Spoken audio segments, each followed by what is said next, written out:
industry of fans that are like super passionate, it can get really heated. Sometimes these people have really thin skin. Yeah, I feel that, and that's one of the things, like one of the reasons why, like in my videos, like I wanted to point out, it's like, the arranging part was knowing that they could do better because I've seen better from them, as opposed to just, they suck. Yeah, no doubt. Ed Brewer in the chat says, got his cup of Senka and I'm ready to go. It is. So what you're saying is Ed Brewer has his brew. Dad joke. It wouldn't be a Joey guest spot without one. Yep. Trust, and just so you know, I got more coming. Let me see it. Oh yeah, dude, I remember seeing that that you posted it on Facebook, and I was like, oh, dude, Tina knows you. Tina knows you so well. Oh yeah, I think I would say I would actually speculate that at this point, 90% of my Facebook is just dad jokes. Yeah. Yeah, half the time I see someone who's like, Joey shared a post, and I was like, I wonder if it's like comic book related. And it's like, no, it's just dad jokes. Oh no, that's what our comic book YouTuber Facebook group is for. You have to have very specific outlets. Exactly. Well, I don't really have like a formal intro. I don't even remember what I did last time because it was something else. But welcome everybody to Comics and Coffee, the super casual comic book community kind of live chat. So for anybody watching, I just want to let you guys know that you guys pretty much control the flow of the conversation. So we have a couple kind of vague topics just to kind of get us started, but it is you guys that gets to decide what we talk about today. So we will try to incorporate as much as humanly possible from the chat. And if things for some reason get crazy and you would like to guarantee your comment being read live, feel free to use the tip link below. But I don't foresee it getting that bad. So I believe we'll be able to get into it. This week, I am joined, of course, by Joey. You have seen him on the channel multiple times. Joey! My brother? Great beer. And of course, we do have, for the first time, very, very welcomed applause to Uncanny George. Brother, it's good to finally have you on the show. Thank you. George! Yay. Much fanfare. Ed Brewer says, brewing brew for 30 brew years. I get that. I don't know if it's just a faulty sense, but Ed, are you a dad? Like, is this coming? Is this coming from somewhere? I have a strong feeling that it may possibly be it, but gentlemen, just as a kind of way to get the conversation started, have you guys been reading anything particularly great these last couple weeks? Particularly great. See, that's a toughie. Yeah, I'll probably just go to my default. Man, Power Rangers has been great. Boom Studios, just absolutely fantastic all around. But I'd say probably recently, outside of the realm of new books, I've been actually rereading Identity Crisis. Nice. That's a good one. Yeah. I'd say between that and Power Rangers, probably some of the better books I've been reading these last few weeks. What about you, George? Anything hot?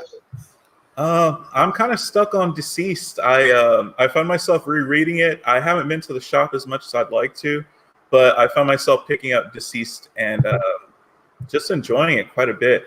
It's a lot of fun.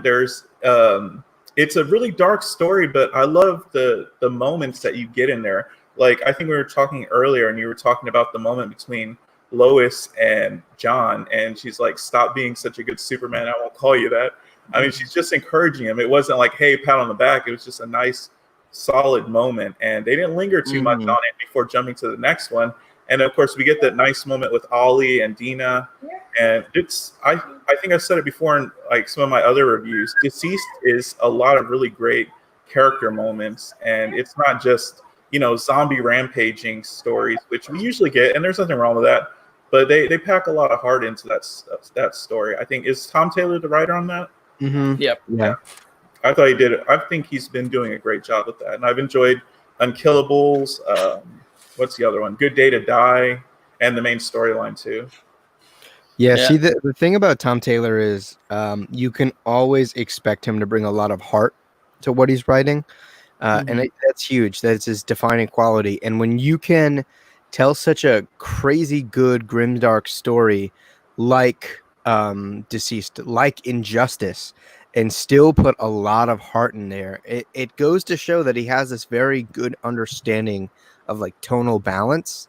Mhm. Aside from the fact that he just knows how to bounce these characters off of one another, like you said, that scene in DC's Dead Planet, spoilers, where he's having that conversation with Lois, or John is having that conversation with Lois before he goes off to the dead planet, and it's one page. It is one page, and that's it. And it does so much magic, so much good for this story, and it very clearly shows how much command Tom Taylor has over like how to like pretty much get his readership to like crack a tear. You know what I mean? Like he just gets it. Um, and yeah, I mean, Tom Taylor, for my money, is one of the best writers in comics, and I'm actually super stoked. He has a Boom Studios independent comic with Simona Di Meo coming out, and Mhm. I'm super excited for that.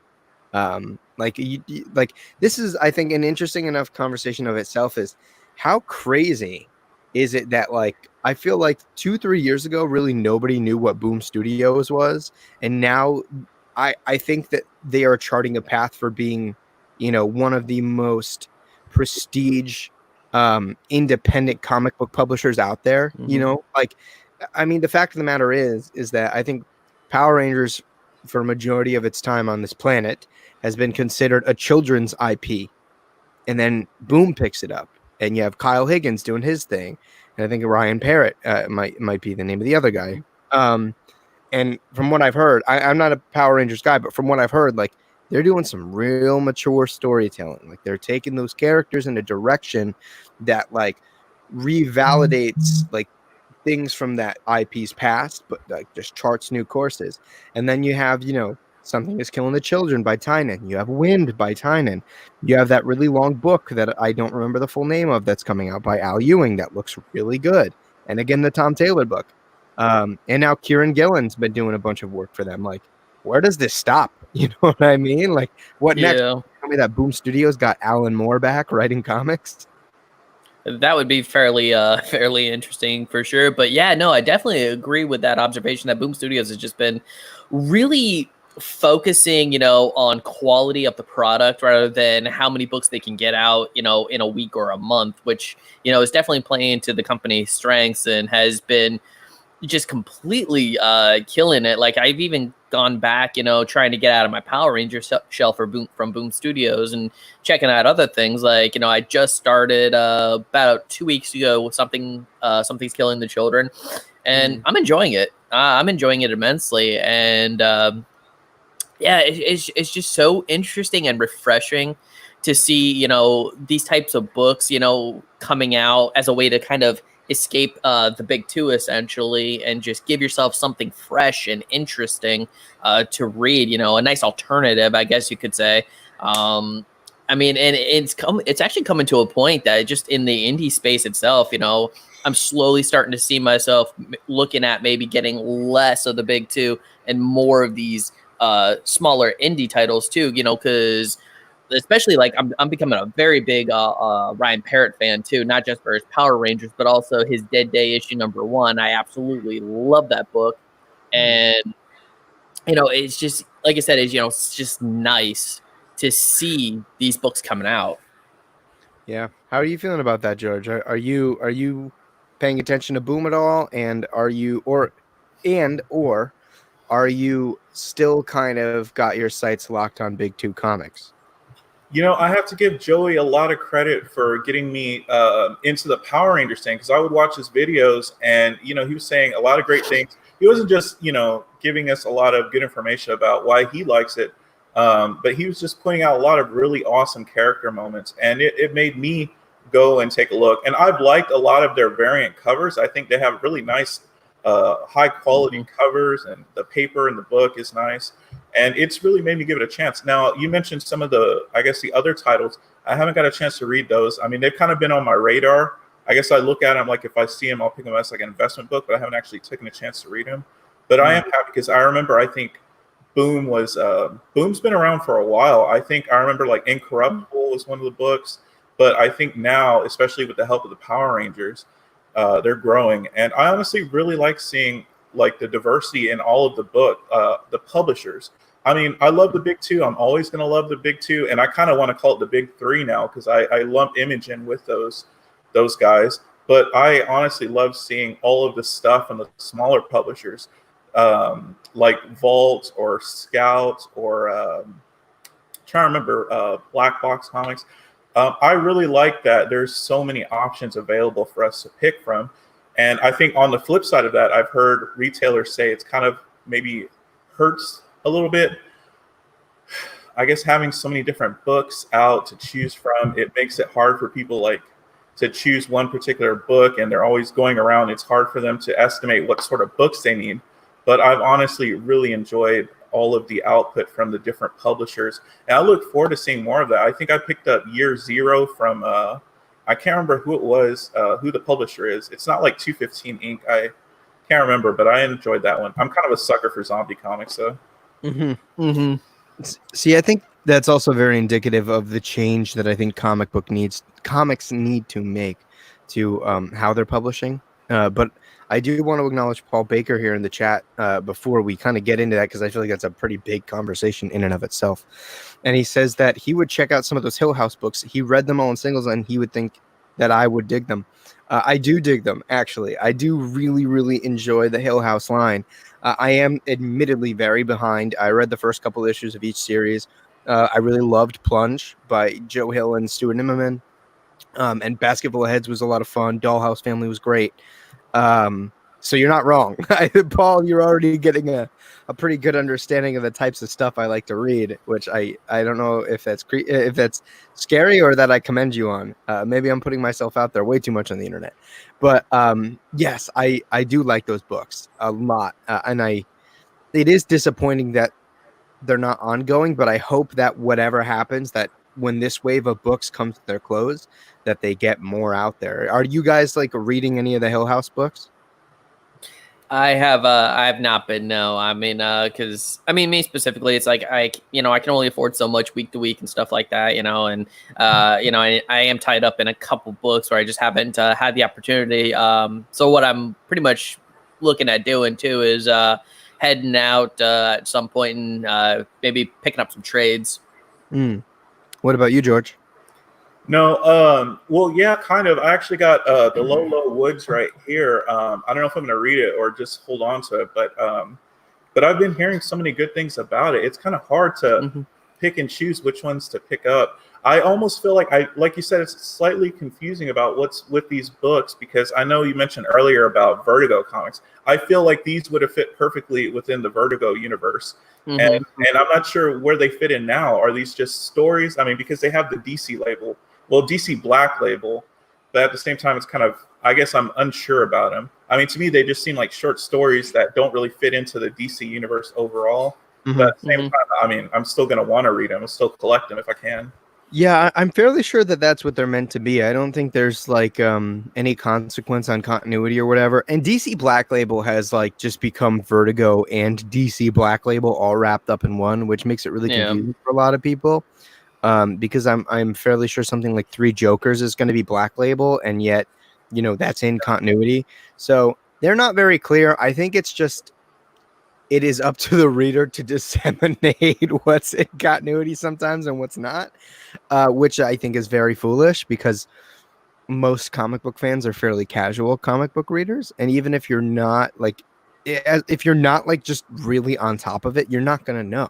You know what I mean? So it becomes really, really difficult to kind of piece that together and like to know what has bearing on continuity. Where is this existing?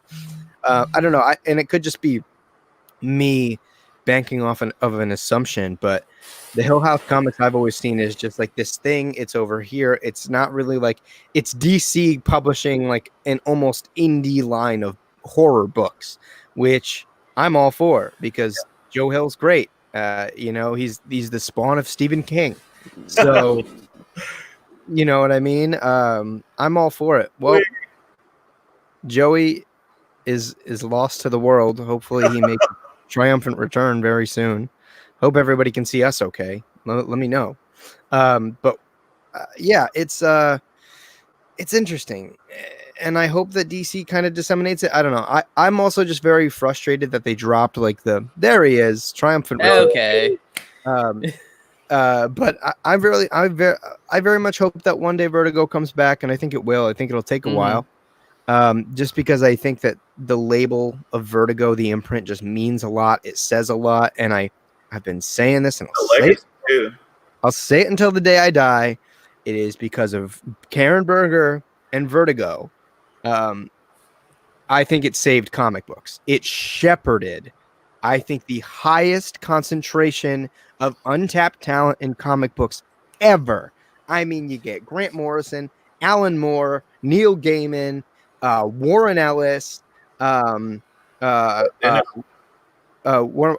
Ennis. Like, I mean, it's like innumerable. I could keep going. And those are arguably like 5 of the greatest comic book writers ever. Like, if you told me that that was your top 5, I wouldn't fault you. You know what I'm saying? And the fact that I think DC constantly forgets how to do it is frustrating. And I keep saying, like, hey, why doesn't DC just like get it on their knees and beg Karen Berger to come back?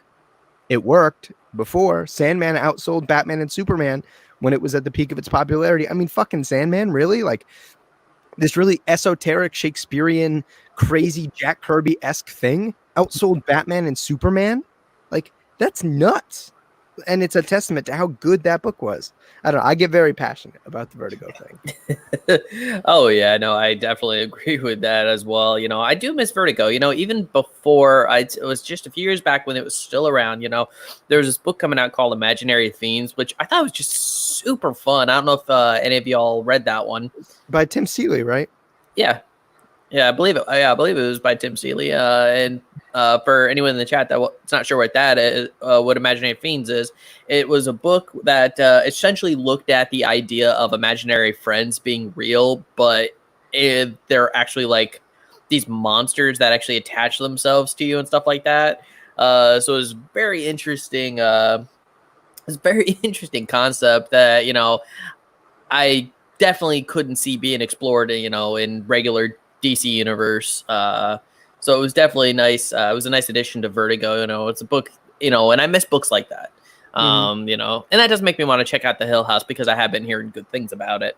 Listen, but yeah, I would love for Vertigo to just come back and then just have everything kind of pushed over there. What about you, George? Do you have any like major experiences with Vertigo books? Honestly, I gotta say, one of the books that I will always, if anybody ever asks me about like the book that you might want, well, it's hard to suggest it. It's an incredible book to me, and it shaped me as a writer and as a person and preacher.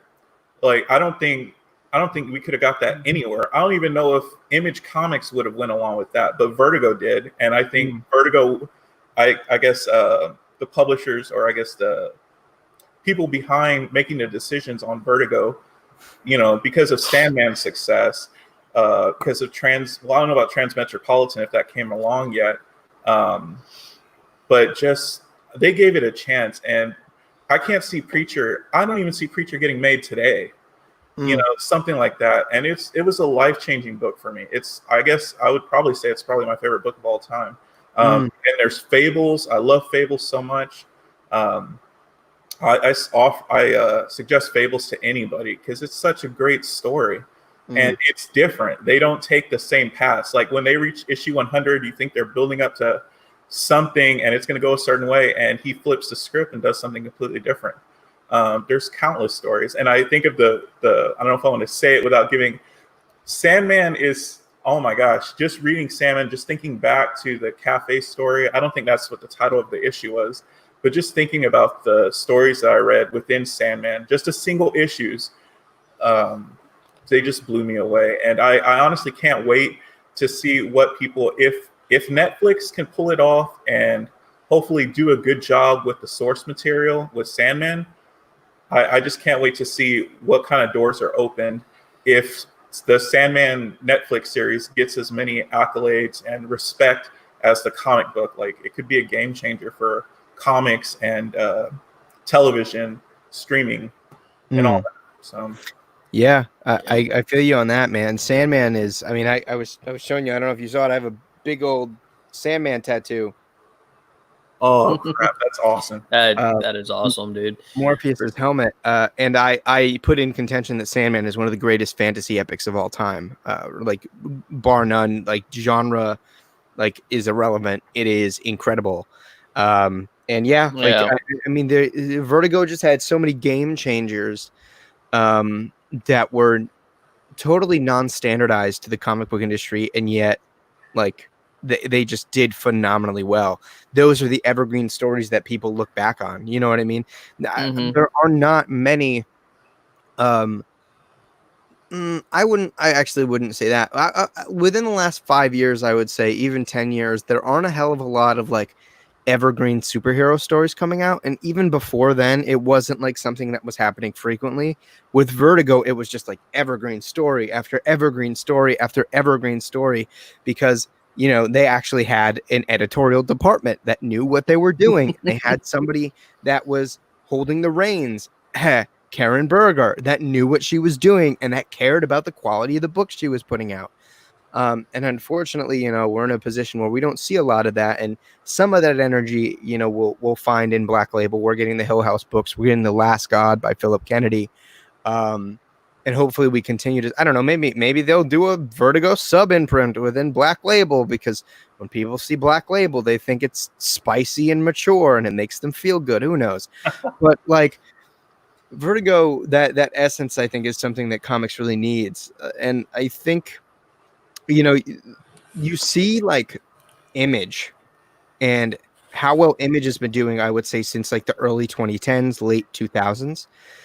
They pretty much started embodying like what Vertigo was at its height. Like, the quality of the books isn't as consistent, but like what they're going for is very much that. And it's funny because, obviously at Vertigo's inception, it was just nonsense. It was just a bunch of crazy nonsense. Like, it's almost unreadable, if you ask me. I own a bunch of it. I have like a bunch of early like Wildcats, Youngblood, Spawn, and it's unreadable. It's bad. It's very clear that these are artists trying to write. But it's like, now you go to Image, you know what I mean, and you're getting Gideon Falls and Family Tree. It's just interesting to see where it goes. And I did want to acknowledge Paul Baker's live chat here, is that Boom has definitely been killing it, even though he only discovered them recently. Giant Days was one of his favorite books ever. I forgot that they published Giant Days. And I'm kind of the same way. I'd heard like ramblings of Boom for a couple of years, but like within this last year or so, man, just roped me the hell in. And I'm, like I said, I'm not a Power Rangers guy. That IP didn't pull me in. I think it was Kieran Gillen's books that he's been publishing for Boom that actually roped me in. So I highly recommend. And when we were on the topic, Ed Brewer says that he likes pretty much all of Black Label. And Paul Baker, when we were on the topic of Hill House, says that the Lolo Woods was an experience. Not what he was expecting going in, but definitely one of the most effective horror comics he's ever read. Awesome. Like, that gets me really excited to catch back up on that book. I'm in the middle of preparing to smash my comic book cohort at a Watchmen debate tomorrow, which you guys should all show up for. Make sure you go do the thing and click the bell thing and be there, because it's going to be fun. Trailer's live now. Trailer is live now, courtesy of this guy all the way on the end. So yeah, that'll be fun. But as soon as things start to calm down, Paul, you can bet that I'm going to be getting back into reading those Hill House books. And if anybody has any great reading recommendations in the chat, feel free to drop them down. I'm sure everybody will thank you. And don't forget about that awesome Sandman radio adventure coming soon. It's already here. Audible. It's so good. It's released? I'm so glad you said that, because I was going to ask George about it too, because he was just talking about his love for Sandman. Have you seen the Sandman Audible drama? I haven't heard anything about this, so I'm going to have to look into this as soon as we're done. George, it's so good. Okay, can we just get like a fucking W in the chat, please? Because the Sandman Audible is such a fucking win. It's so good. You've listened to it already? I've listened to bits of it because I really want to reread some Sandman, but I started it like the other night and I was just getting chills. So It's an audio drama. It's not like an audio book. Like they have sound effects. They got voice actors. Dog, fucking James McAvoy is the voice of Morpheus. Yeah, Neil no, they got a Gaiman, really good cast in that. Neil Gaiman is narrating it. I'm pretty sure Rami Malek is like the Corinthian. Kat Dennings is Death. Like what? Like what's the price point on that? it's only like I don't know, dude. I have an Audible subscription, so I just used one of my credits. But dude, you can sign up. Let me turn you guys on to this real quick. If you don't have an Audible already, well, I have an Audible. I just don't have a subscription. I just buy for what I listen to. Yeah, I don't remember the price because I just used a credit. I don't think it's that much, dude. I think it's only like. Actually, I don't even want to give you a price because I have no idea. But if you guys don't have an Audible, if you sign up for like you get your first one free, click the shit out of that Sandman because it's so good. Even if you've never read it, it is just awe-inspiring and great. And also like Neil Gaiman narrating Sandman and James McAvoy is the voice of Morpheus. It's just like everything I didn't know I wanted in my life. It's so good. So yeah, George, go like when we get off this stream, if I don't get like a message from you like in a day, just like mind blown about it, I'm gonna be a little bit disappointed, not gonna lie. Yeah. Well, you know how it comes with Neil Gaiman and Sandman. It's either go big or go home. It's so good. It's so good. See, now I gotta listen to it. I didn't know it came out already. I thought it was like another week out or something. June 15th, baby. I was on that shit like butter on toast. Let's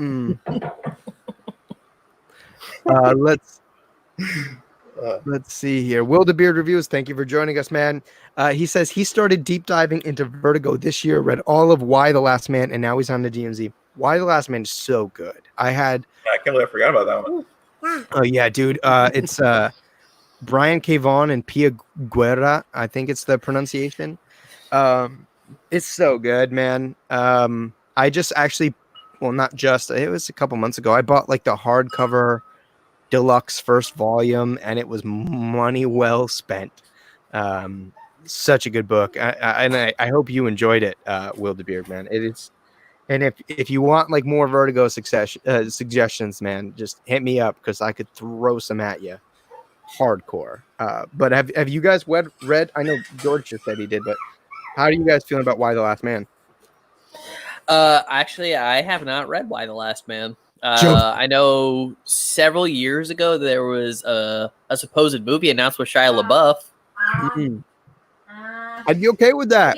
He's like established himself as like a phenomenal actor, a little bit like off his rocker, but a phenomenal actor nonetheless. I don't know how would you feel, how would everybody feel about that? A Shia LaBeouf starred Why the Last Man movie. George, what are you thinking? I think he'd be a good Yorick. I mean, I think he'd be a good fit for Yorick. I got that kind of weird, crazy energy from Yorick that I think Shia LaBeouf would bring to the big screen really well.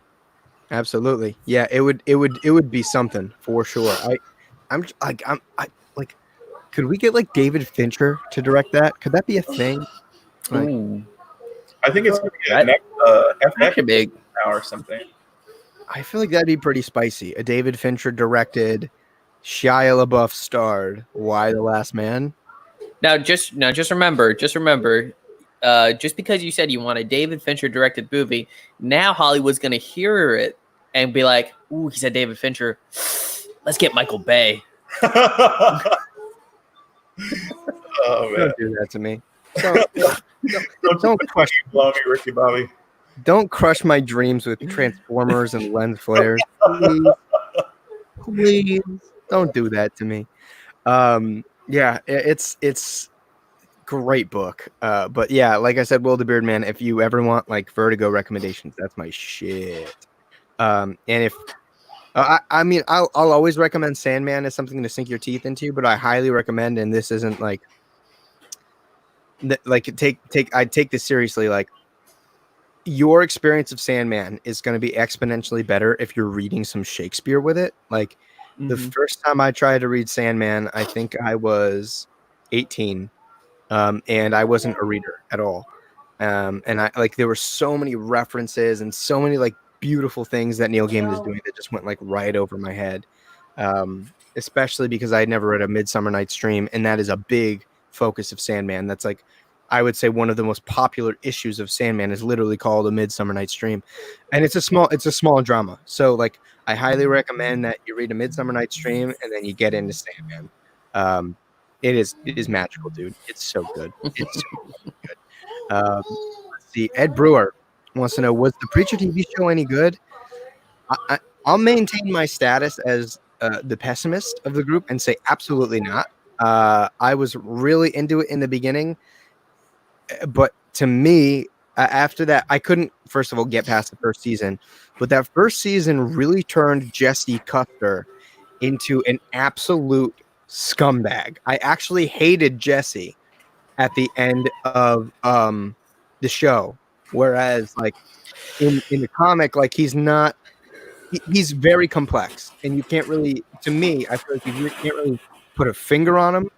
I don't know, but that's just my impression. What about you guys? Have you guys seen the show, and how do you feel about it, if so? I mean, with me, I mean, as it is, I don't really watch a lot of TV, so I actually haven't seen the Preacher TV show.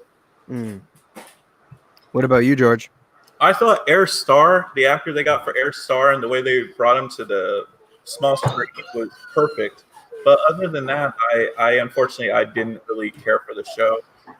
There were a lot of good things about it, but it just and I don't know how you guys feel about bringing like clearly rated R stuff and trying to water it down for normal television. But I felt like that was a huge mistake for something. I agree. Yeah, I mean, like I said, I can't speak on Preacher itself, but definitely trying to take something, you know, that's meant to be like a heavy M to R rating and trying to water it down for TV is almost never going to work in any capacity, you know, because a lot of times, especially, you know, in books like that, the heavier material is necessary in order to tell the story. You know, yeah, it is. I mean, it's one of the reasons even back in the day, like in 2004, you know, Alien versus Predator, the theatrical version never worked because you took Aliens and Predator and you made it PG-13. Yeah. That was never going to be a good idea. It was so disappointing for that reason. Yeah, and what you were saying about like watering down Preacher, that's the thing, is that there's something about like the extremism of Preacher and like how far they push the tone of what's going on in that book that makes it so appealing. Like it's that atmosphere that book sets. You know what I mean? There's nothing like, I think it's the end of volume 1 where he goes back to his childhood home and like confronts his grandmother, and I'm just like, this is crazy. I'm uncomfortable, and like as like a former Catholic, I have no idea what I'm doing, but I love it. You know what I mean? And it's the kind of boundaries that book is willing to push that makes it so good. Like that was Garth Ennis before like Garth Ennis started going way too far over the edge. But man, that the show just did not accomplish that for me. And I'm not always like super beholden to adaptations needing to be like high fidelity to the source. But when you start trying to make something that's high fidelity and you don't follow through, that's where we have a problem. You know what I mean? The intention is a big part of what you know the resulting quality of the adaptation ends up being. And I remember back in the 90s, one of the big things for me, because as soon as I read Preacher, like I said, it was kind of like a life-changing thing for me. I wanted to see it on the big screen. But I remember for the longest time, it was with HBO, and I remember James Marsden was kind of attached to it as the lead, and I wanted that so bad. I felt like that was the perfect casting, and I wanted to see that. I felt like HBO had the potential to do it right and to allow those sort of themes that we're not going to see on regular television. And I feel like it's a problem that The Walking Dead stumbled into. Like, I haven't watched The Walking Dead for such a long time. I've read the comics and I stayed on top of the comics. I read all the way. I've read every issue of The Walking Dead, but the show, I couldn't stick with it. So many changes, weird stuff happening, like zombies picking up rocks and smashing windows. Like one time, like out of the whole freaking series, I think one time in that episode, I can't remember what episode, season 3 or 4, picks up a rock and opens a window to smash into a window. And I don't know. It's weird. And I kind of want to see things happen the way they kind of should happen. And like you said, I don't want to be like a stickler for, it has to be exactly like that adaptation. But why not sometimes? Like Sin City, like Robert Rodriguez and Frank Miller's Sin City movie, it's pretty much a play for play of the book. And I love that. So I don't know. I almost want to see that. I feel like if you're going to do the story, do it exactly as it's going to. I'd love to see a direct adaptation. But if you're going to add stuff, add to it. Don't detract from it. I agree. My general premise when it comes to adapting like a highly lauded story is that unless you feel like you have something to add, don't change it. You got a good blueprint. Like there's no reason to go back and muddy it up. You know what I mean? And I think it takes a lot of humility. I think it takes a lot of self-awareness. But man, I never understand, when adaptations just go so awry. And I'm like, you have a blueprint. Like somebody did it for you in these fucking funny pages. Why can't you like just adapt it and restructure it for television or for cinema? I don't know. It's super frustrating because every artist feels like they have something to add. But it's like, man, like have a touch of humility, have a little bit of self-awareness. Like that's huge, man. Like I did I wrote a pilot, a teleplay for the first issue of 100 Bullets as like a TV show, like a HBO 40-minute television show.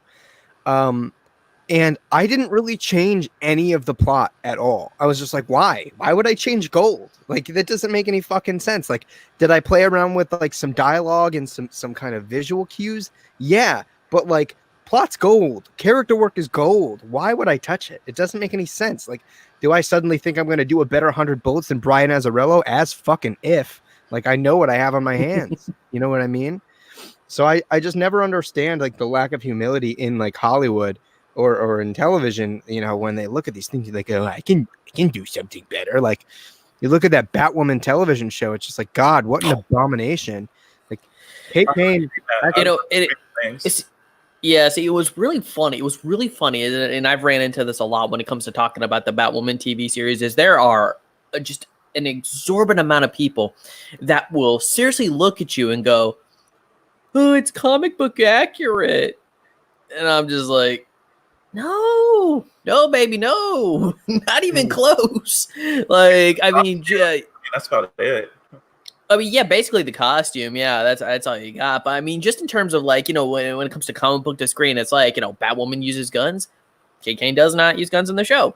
What is it? The Father, for example, the story that they were doing with the Father, that in itself is not even close to being comic book accurate because, at least the versions they were using, the dad was supposed to be helping Kate Kane to becoming Batwoman, sent her off to training in order to come back and be Batwoman, but the way the way the CW played with it, and I was just like, and I know Trevor and you and I have talked extensively about this. Actually, I think just the other day, about just how poor the CW is at adapting stories. I mean, like I said, I will still say I love the first 2 seasons of Arrow.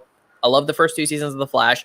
After that, they just lost me. Flashpoint, their version of Flashpoint was just ridiculous. And I am still angry about that. I'm like, how do you tell one of the biggest Flash stories of all time in a singular episode and you muck it up that bad? Yeah, botched it.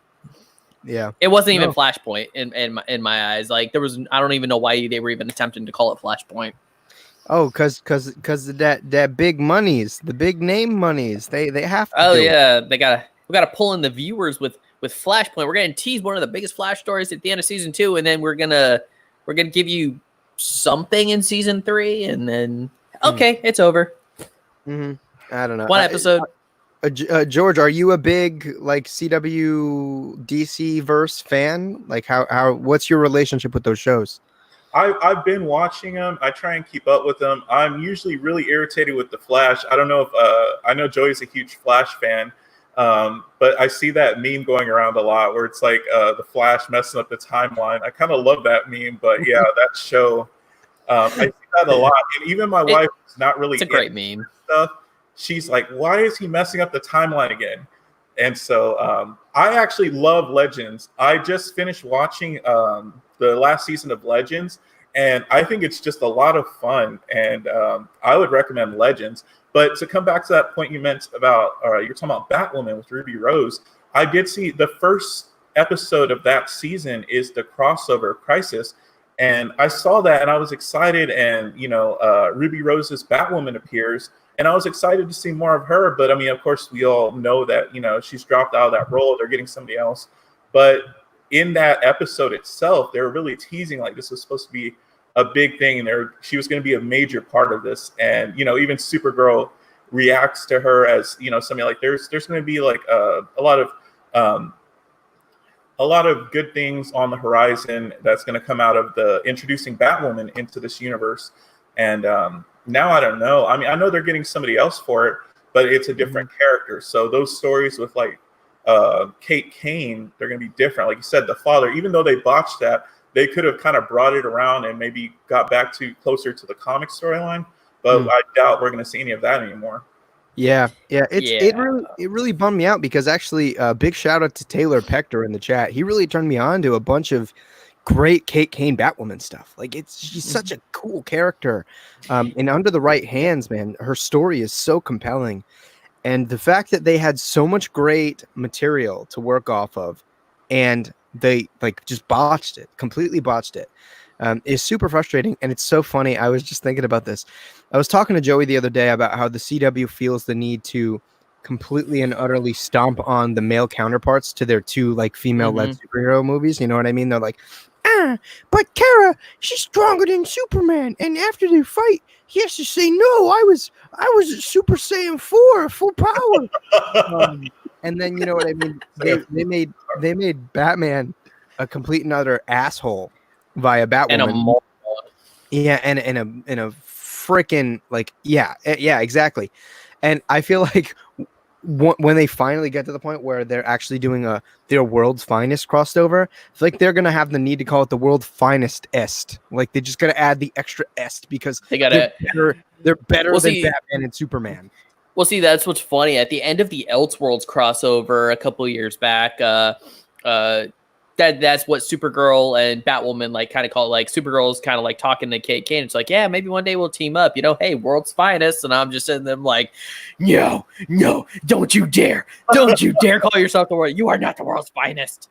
That's making my Batman just rage. Yeah, no, and it was just so hard to watch that first episode of Batwoman too. It's just like, this was a character who was inspired by Batman because he saved her life, essentially, and and then in the show they're like, no, she kind of became Batwoman to sort of spite him almost because she was like pissed at him, and I'm just like, yeah, and then exactly too, like even in Supergirl, whatever Superman does, Supergirl has to do it better, and people make the argument, well, it's her show, she's got to do better, she has to do better. It's like you can still tell a compelling story with the character while still respecting the fact that she's an extension off of Superman, extension off his legacy essentially. It's like whatever, like even in the what was it, the Crisis on Infinite Earths, they're sitting there, they're doing the heat vision and stuff like that. Superman gives out before she does and passes out, but she's all like, I'm gonna give it I can last a few extra seconds. They can't last that long. She hits us with the I could do it all day. Yep. Pretty much, then Superman's the one that loses his hope, and she's all like, hey, you can't lose hope now. We can rally together, hope. Oh man. I heard mixed things about the Crisis. I haven't seen all of it. I just saw that one episode. I hated it. It was honestly one of the most terrible adaptations that I had ever seen in my life on several levels. I mean, as an adaptation, it fails. As a story, it just absolutely failed, because again, it's just, there were so many things, especially with Flash, I mean, Crisis has basically been teased since the first season of The Flash. And, so you figured, okay, they had all this time to get the story up and running, to get the idea of how they wanted to present it, you know. And then you get to it and you're like, this is it.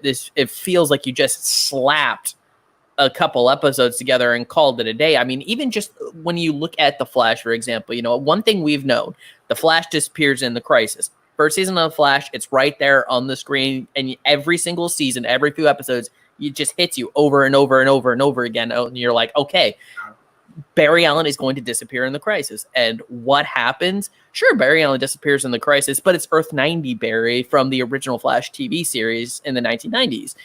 And, you know, it's kind of like, how are you just going to hammer so hard that Flash disappears in the Crisis just to easily switch him out? And, I mean, just on that alone. And then don't get me started about what they did with Kevin Conroy. I was super psyched that I was finally seeing easily the definitive voice for Batman, my childhood Batman from the animated series, on screen in the role of Bruce Wayne for the first time. And what do you do with him? You make him a dick and you kill him. As if to say, he's not so great. Kate Kane, Batwoman, this is the real GOAT right here.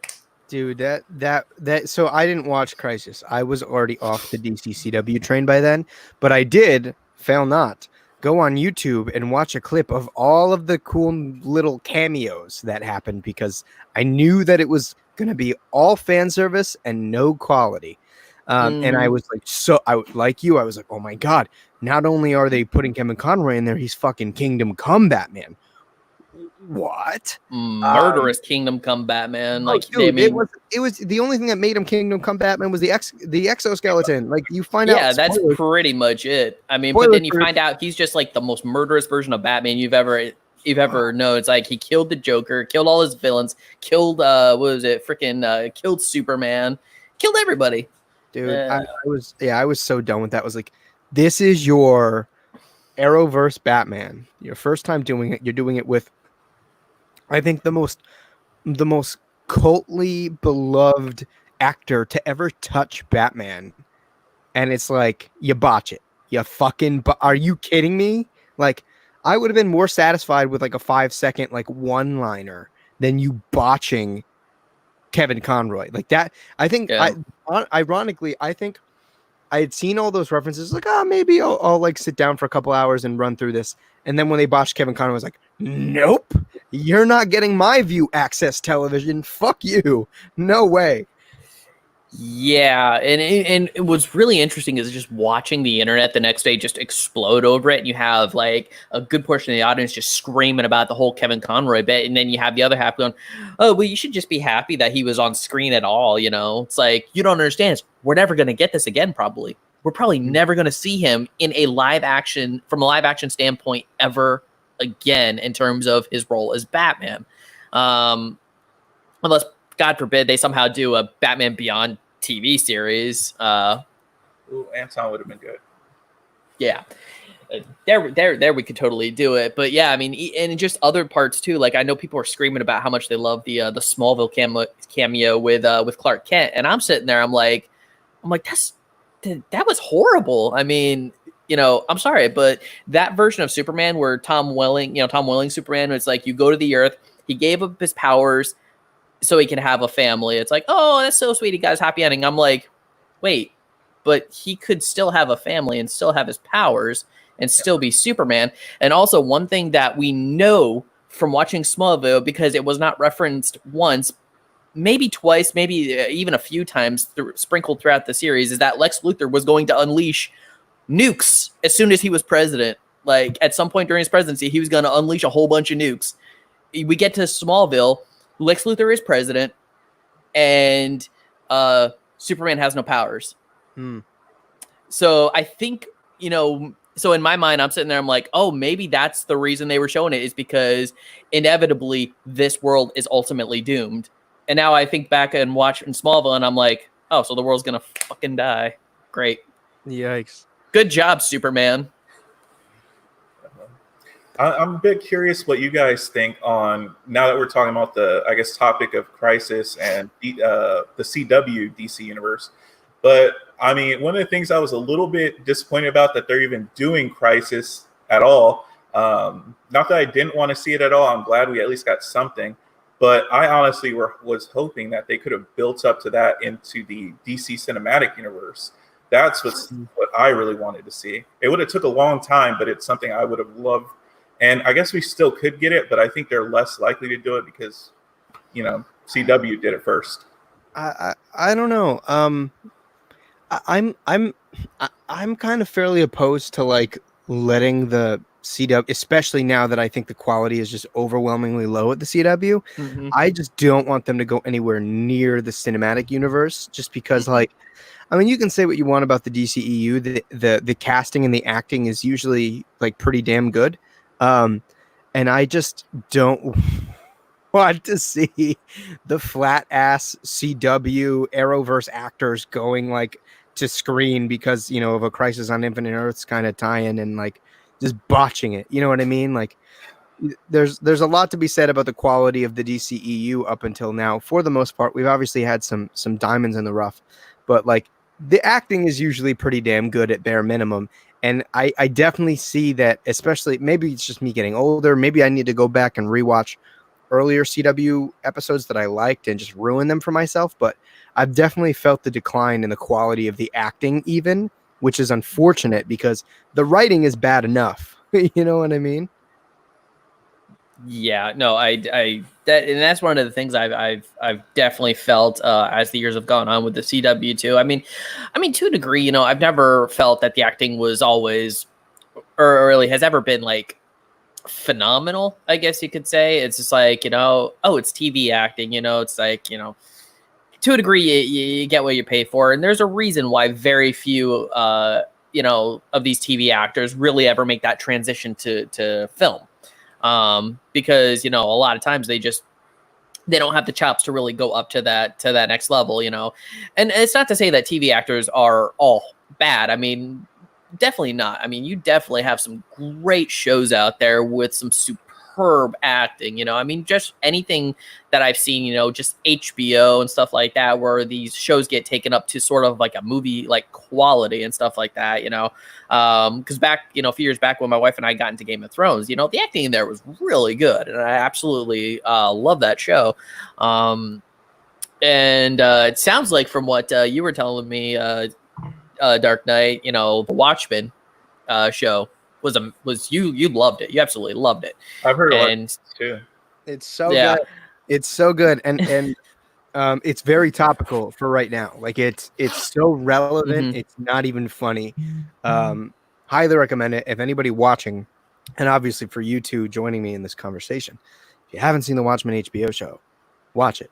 Go see it. Go watch The Watchmen, as the wall says. But I will say this, and like I think most people who watch my stuff know that like I am very much not in the camp of people that likes it when anybody retouches Watchmen, because I think the original graphic novel is the closest thing to a perfect story you'll ever get. But the show is pretty damn good. It's not perfect. It's not up to the same exact caliber that the graphic novel is, but it blew. Maybe it's just because it blew my expectations out of the water. I expected it to be garbage. Like I've said this multiple times, the Zack Snyder movie, especially director's cut, I didn't hate, but it is an absolute failure of an adaptation of Watchmen.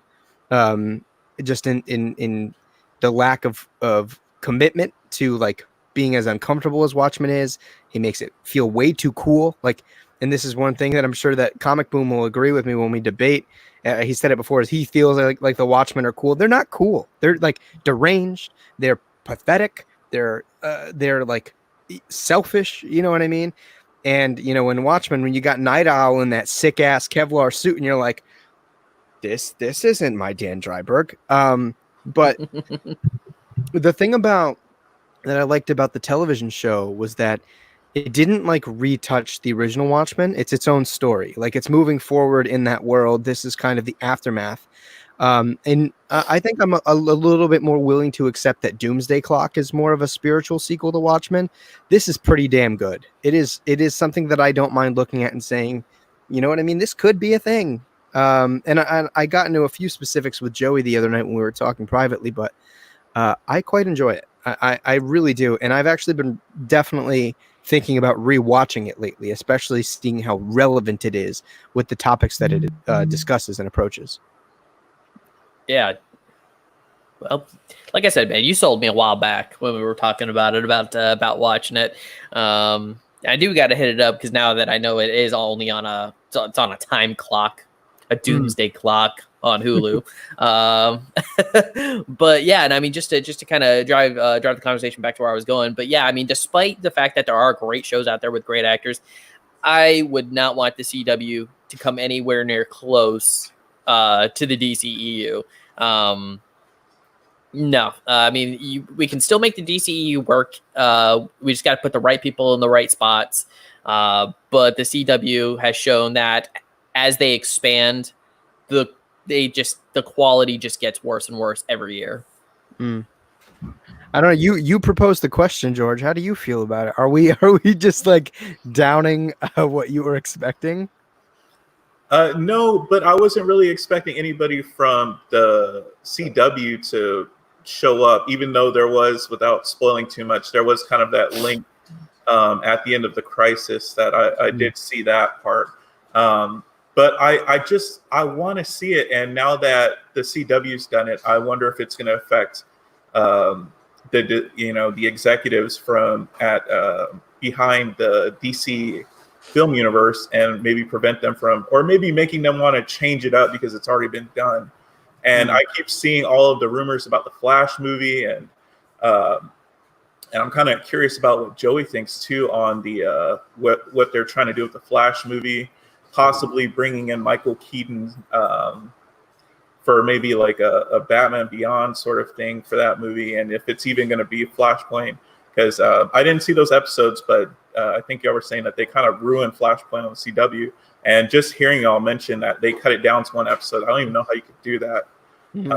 Just because it wasn't Flashpoint, not really. And as far as like, where I stand with like the Flash movie and stuff like that, over on my channel, I have a video that was done by the goddamn Batman. Where yeah, me and him are really good friends. Where I was saying in the video, to a degree, I don't ever believe the Flash movie's ever going to get off the ground. Like, I will not believe it until I'm sitting in the theater with a bucket of popcorn and those credits start rolling. Because the Flash movie has been in development hell for such a long time. It's one of those movies that, kind of like New Mutants, where I'm just kind of like, will it ever actually see any kind of real release? It just seems to be like some kind of crazy cursed project. And even as it stands, I am not a big fan. I think Ezra Miller is a great actor. I've seen him in movies, and I think he's a good actor, but I don't think he's a proper fit for the Flash. We were talking about, DCEU for the most part having, at the very least, solid casting choices. And I don't think Ezra Miller embodies Barry Allen at all, because that character isn't even Barry Allen, truthfully. That he acts a lot more like, say, Bart Allen as opposed to Barry Allen. Agreed. And so I would say the only way you would also even get me to really want to see a Flash movie is a complete like redo from the ground up, new directors in the spot, producers, a new cast of characters, in terms of, just in terms of if you're going to do Barry Allen, you can get a different actor. And heck, I mean, I feel like in the last few years, ever since Jeff Johns brought Barry Allen back, that we've been in such a Barry Allen phase that I think it's even time to maybe even explore a different Flash, like say Wally West or so. Just because a lot of people and I have talked to people who seem to forget that even in the Justice League animated series that everybody seems to love, is that is Wally West Flash in the show, not Barry Allen. And yeah, I mean, I'm at the point where I'm sort of like Barry Allen'd out, and I would love to see a return to Wally West.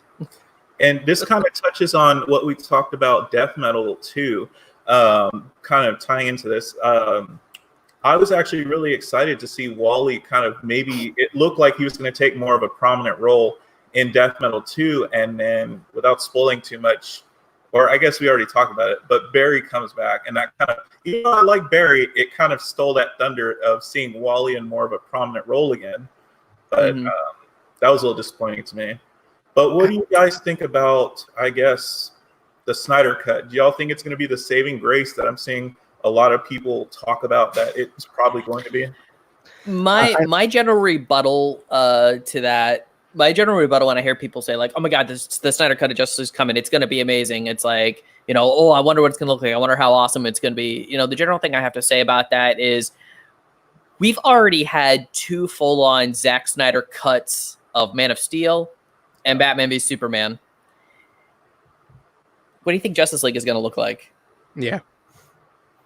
There's and kind of riding on Joe's coattails there is that people are like, but the studio interference, and I'm like, okay, like Batman v Superman, he made the movie he wanted to make. They let him make his full 3-hour and some change director's cut. He got his Man of Steel, mind you. I like Man of Steel. Batman v Superman, probably the biggest disappointment ever in my history of watching a movie. I just want to know, just to interject for a minute, I still want to know how the heck you could have Batman, Superman, and Wonder Woman in a movie and not cross the $1 billion mark. Dude, Zack Snyder sure made that happen. That's an actual feat. Like, that is an actual feat that they had the Trinity on screen together for the first time ever. Like, and it didn't even, like, it's like 800 and some change $1 million. Like, what? Dude, like, that movie should have crossed $1 billion in its fucking sleep. That just astounds me. And they're like these Zack Snyder apologists. And they go, well, there was still studio interference. I'm like, Zack Snyder has never been afraid of being vocal. Like, he's come out, he said, he's talked about the interference in Justice League. I mean, it's clear. Like, Justice League is clear. It's a hodgepodge of 2 different directors who are completely different from one another, 2 completely different visions. Very clearly, he made 2 movies that he wanted to make in Man of Steel and Batman v Superman. So it's frustrating when people start to like continue to defend him. And don't get me wrong, I'm going to watch the Snyder Cut. I think it's going to be better than what we got. That's not saying much. But at bare minimum, it's going to be one consistent vision. And that's something that I can appreciate. I actually, for somebody who is just not a fan of the Zack Snyder DCEU stuff, I always even hated the critique that it's too dark, it's too gritty. Like, that's not why it's bad. Like, it's just, it's bad. But that's not why it's bad. Like, tone doesn't immediately make a film series bad. In fact, I quite like the tone. Sue me. I didn't like the butchering of the characters that I love. I didn't like the tendency to be like, okay, the threat's going to be in the middle of the city and you got to blow it up before something happens. You get it with the terraforming thing in Man of Steel. You got it in Justice League with in BVS with Doomsday. You got it in Justice League with Steppenwolf. You got it in Suicide Squad with the crazy belly dancing Enchantress. Like, okay, like, I'll be right back, guys. No worries, dude. It's like, when is that enough? I don't know, man. It's like I said, I think this Justice League is going to be better than the one we got, but only on the merit that I think it's going to be one consistent vision, and it also doesn't hurt that, like, I do think that WB is going to give Zack Snyder all the money he needs to make the movie he wants. So with the extra time, the meditation, the potential to do reshoots once, the Rona stops fucking everything up, I definitely think that the movie is going to be better than what we got. How much better? That I think that'll be time will tell. Time will tell for sure. You know what I mean? Do you think it's going to have lasting implications? Do you think they're going to use it as the new blueprint? Because from what I've seen, they seem to be all over the place still. Even after all this time, they still seem to be all over the place and don't have like a definitive strategy. I don't really think that we're going to be... I don't see there being a big, like, interconnected DC cinematic universe. I don't see that being the forefront. DC has shown its strengths are in these kind of side pockets of movies that might like poke at other properties in the DC universe, but not really commit to it. You know what I mean? Shazam was great. Wonder Woman was great. Aquaman was a lot of fun. I have a high hopes for this Batman movie. I think it's going to be incredible. Joker was phenomenal, you know. Don't But hate me. I still haven't seen Joker yet. you have Yeah. HBO. It's on HBO. I don't have HBO yet, but I need to rent it. Boy, you gotta watch Joker. And one of the most interesting things about Joker is it really was the most successful of pretty much all the DC movies in the last several years because it was done on a low budget and crossed $1 billion. Oh, it's by far the most successful. The only other DCEU movie to cross $1 billion was Aquaman, and I guarantee you, Aquaman in that shiny orange armor riding a massive seahorse dragon looking thing. I guarantee you that wasn't cheap. That scene alone, like the big underwater war, I bet that scene probably cost as much as it made to do the entirety of the Joker movie. Oh God, absolutely. I mean, heck, I would even argue that the Joker movie was even less because I don't even think that movie was $100 million. No.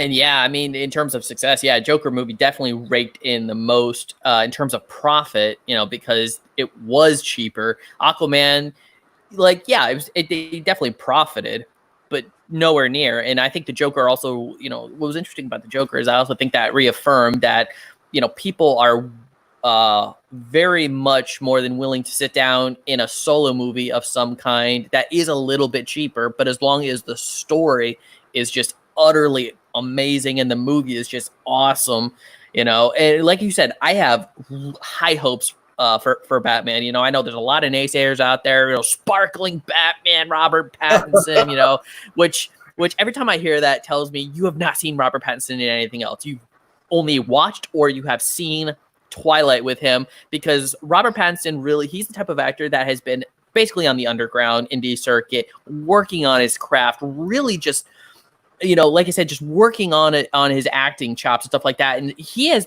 come out with some of the best movies. Heck, just last year, Lighthouse. So good. Loved Lighthouse. Oh my God, dude. I don't even like horror movies, and The Lighthouse was my favorite movie of 2019. Absolutely, and you even got other stuff in there. High Life, Cosmopolis is the movie that made me see him as like, oh, he could totally pull off Bruce Wayne. Absolutely. Have you seen Good Time? Yeah. Good Time with have you seen any of these movies, George? I haven't. I've heard good things about The Lighthouse, though. A lot of people say it's pretty good. I would say if anyone has any doubt about Robert Pattinson's acting ability whatsoever, they just need to go on down the rabbit hole of his indie circuit. You will just mark my words, man. He's one of the greatest young actors still in the business. Like, he is phenomenal. And if you want to see his ability to commit to roles, you go watch The Lighthouse and you go watch Good Time. And for those of you that are like Uncut Gems fans, because that movie was great, Good Times was directed by the Safdie brothers, who did Uncut Gems. And although as a whole, I think there are some critiques to be made about Good Time, my God, Robert Pattinson in his leading role was phenomenal. Like, he did such a good job at fading into that character. It's not, you totally forget he's Robert Pattinson. And I think that speaks volumes, because when you have a big name actor, sometimes it's really easy to just look at them as the actor. Like, you know what I mean? I look at Cosmic Karen as Brie Larson. I don't look at her as Captain Marvel. But when you look at Robert Pattinson in Good Time, he's Connie. He's Connie. Like, he's not Robert Pattinson anymore. And so his ability to do that just speaks volumes about his ability to act. So I think Good Time is on Amazon Prime or something. So if you have Prime, George, I would highly recommend you watch it. But yeah, I mean, I do actually want to start running through some of these live chats as well, because they are starting to pile up quite a bit. I will throw one thing out there before we get into the live chats. When we were on Preacher, I wanted to bring this up because you had brought up your ideal Jesse Custer, George. My Jesse Custer that I hear in my head when I read it, and that I would actually love to see on screen. I don't know how people are going to take this. Matthew McConaughey. I think he'd be a great Jesse Custer. I can see him pulling it off.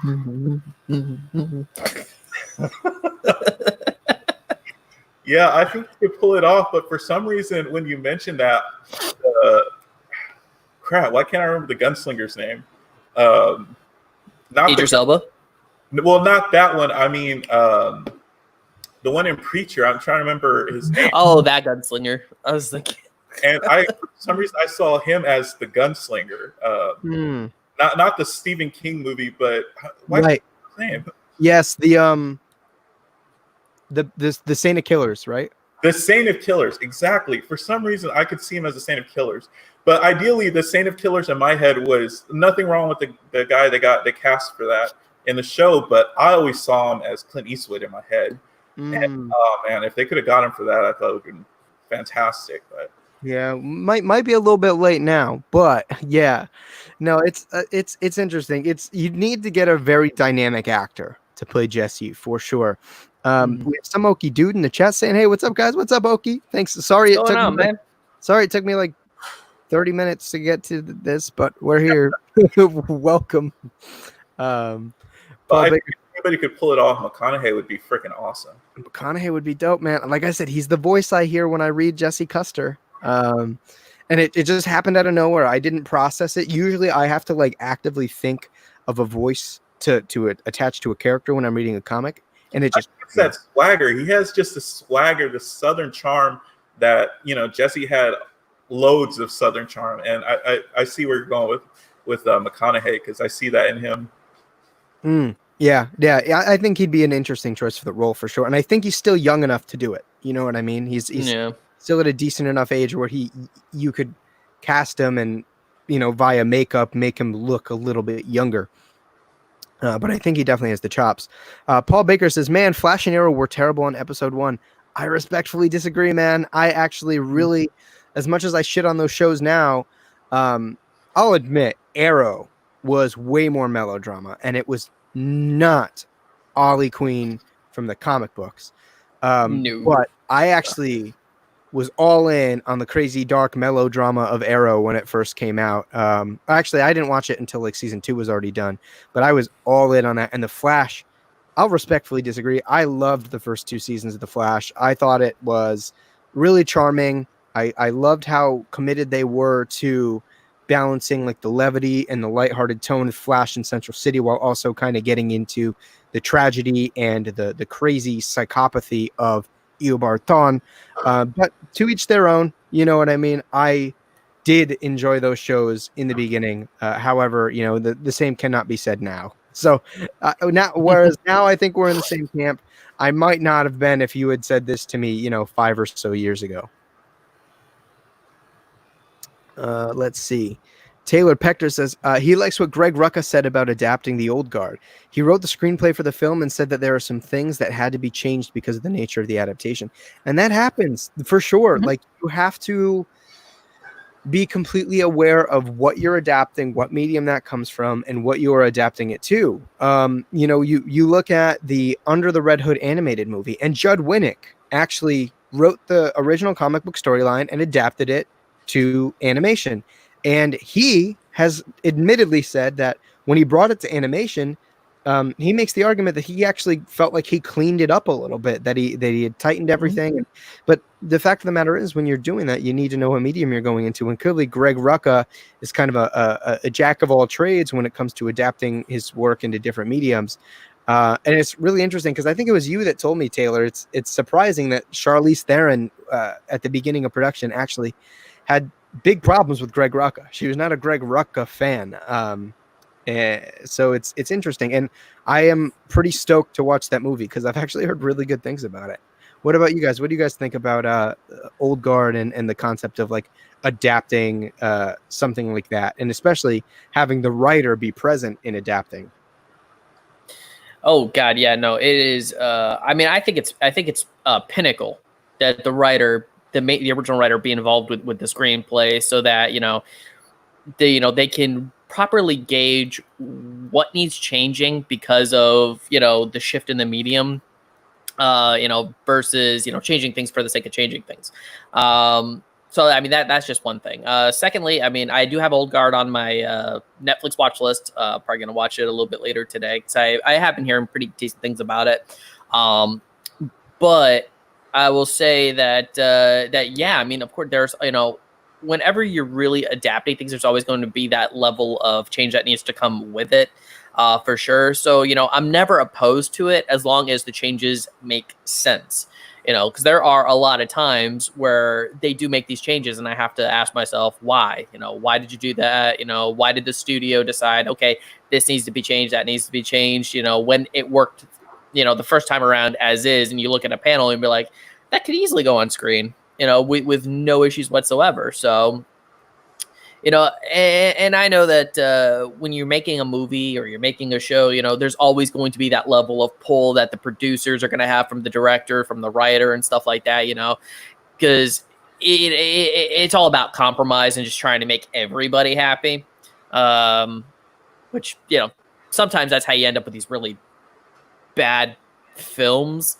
But yeah, I mean, that's kind of like where I stand on that. George, what are you thinking?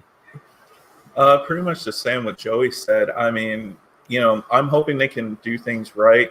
Haven't seen Old Guard yet. I do have Netflix, so I do need to sit down and actually watch it. It's just hard to, you know, make time for it and stuff.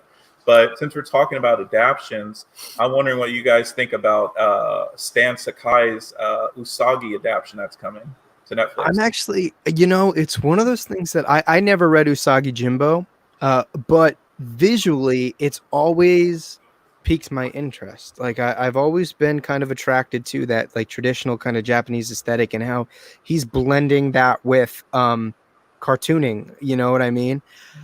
I'm in like, and I say this with complete and utter ignorance to the source material, but just the kind of visual aesthetic of it all has always interested me.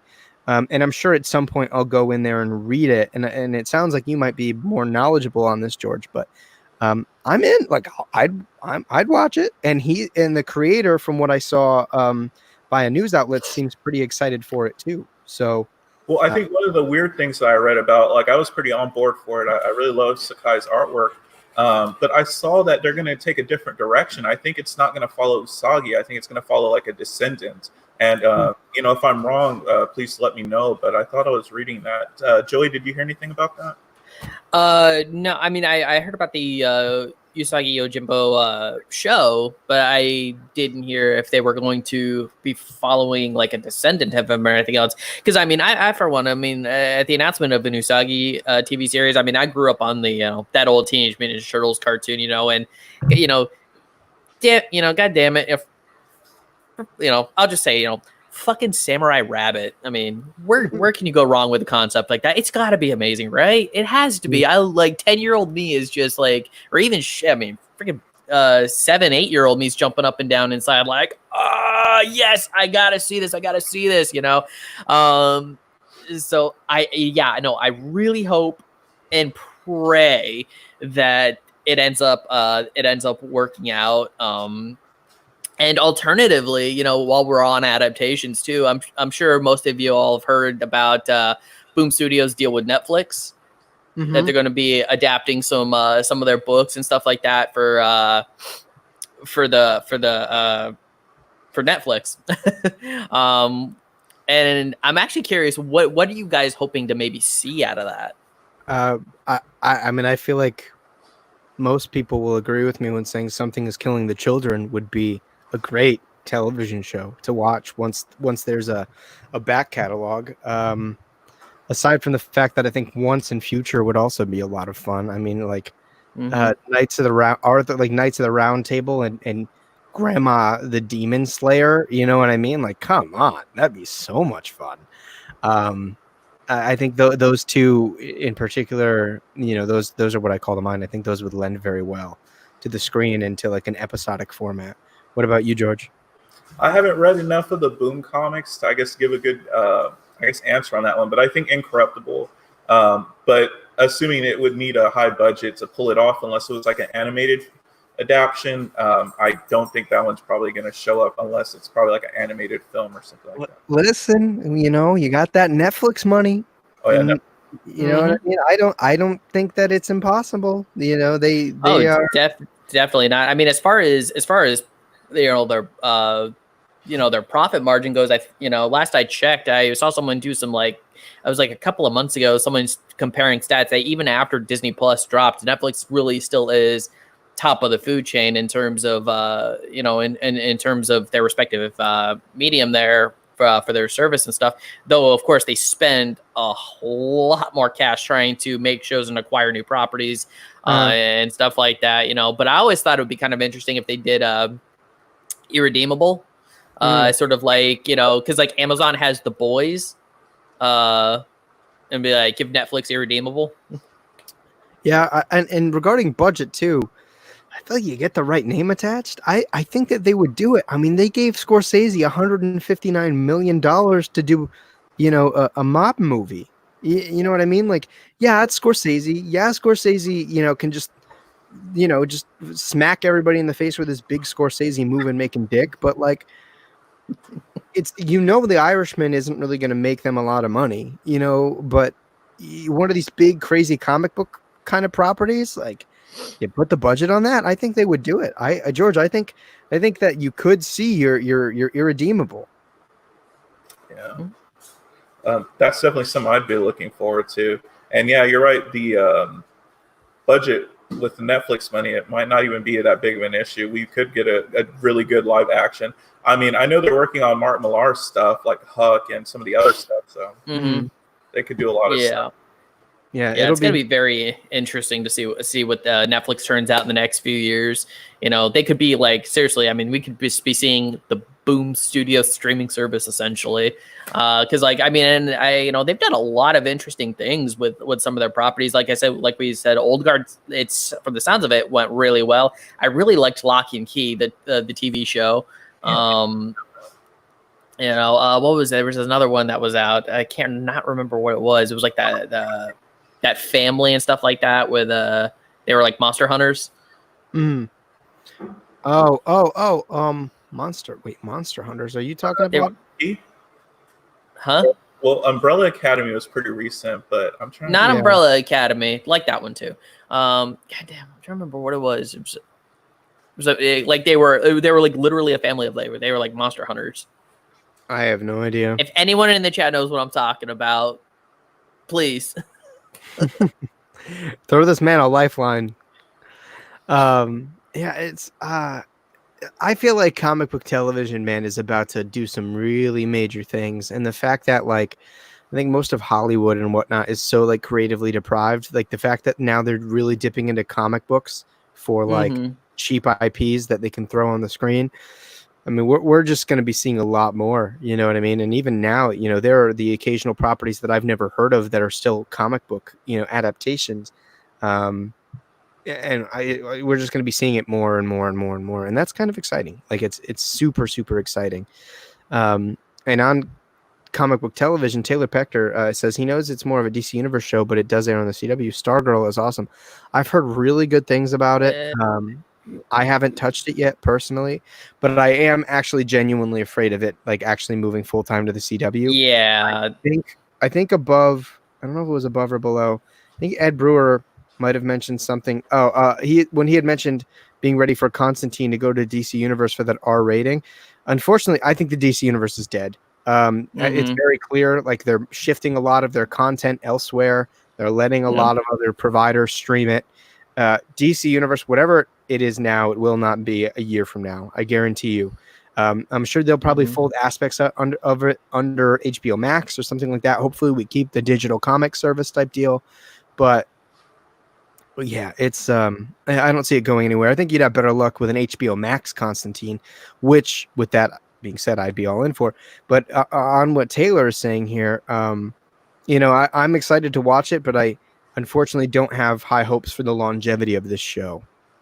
Yeah, and that's one of the things I was, looking at with that comment there too. Is, I've been enjoying Stargirl. It's not a perfect show at all, but the fact that, at least this first season is not a CW production really does help it.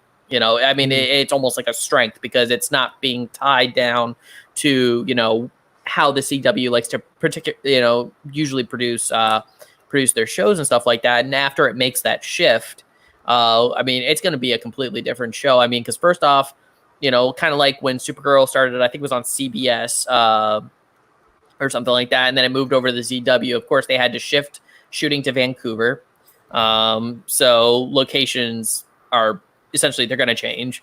You have to factor in, how many actors are going to move. Like you have Luke Wilson, Amy Smart, and more than likely are going to have to take a huge pay cut in order to even make that happen. Because obviously, because the CW is producing how many shows, besides their superhero stuff, so to that fact, I have a feeling that potentially, Luke Wilson and Amy Smart might end up walking off the show. And then you have other factors too, like, the budget, CGI, special effects.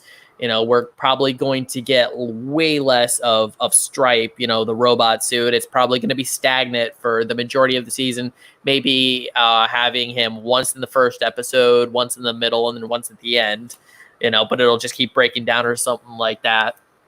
And yeah, I mean, you said it perfectly, Dark Knight, just going over the CW, I don't feel like there's going to be any longevity to the show going forward, especially from what we've seen with current CW. It's to the point where I was actually really sad when they, because Doom Patrol is going over to HBO Max and stuff like that. And I'm just kind of like, why couldn't Stargirl have gone over there? And I think we're at the point where we're seeing all these different comic book properties, on these streaming services, getting these slightly higher budgets, getting, relatively good actors into these roles and stuff like that, personally, despite the CW having really built their superhero universe, is quickly, becoming irrelevant, I would say. Because we're seeing these streaming services doing better adaptations of the content that they're adapting. What are you feeling about that, George? No, Joey said it. I mean, as much as I appreciate what the CW's done, I mean, I think it's opened a lot of doors. It's created a lot of, it's generated a huge fan base, and hopefully it's getting those people into comics, checking out the stories that they like, from the CW. They're like, hey, let me go check these guys out in the comic shop. But at the same time, it's very flawed. I mean, there's usually a lot of problems. That's kind of why I like Legends so much, is because it's not tied to, like, they're not trying to adapt stories because it's not like a comic title.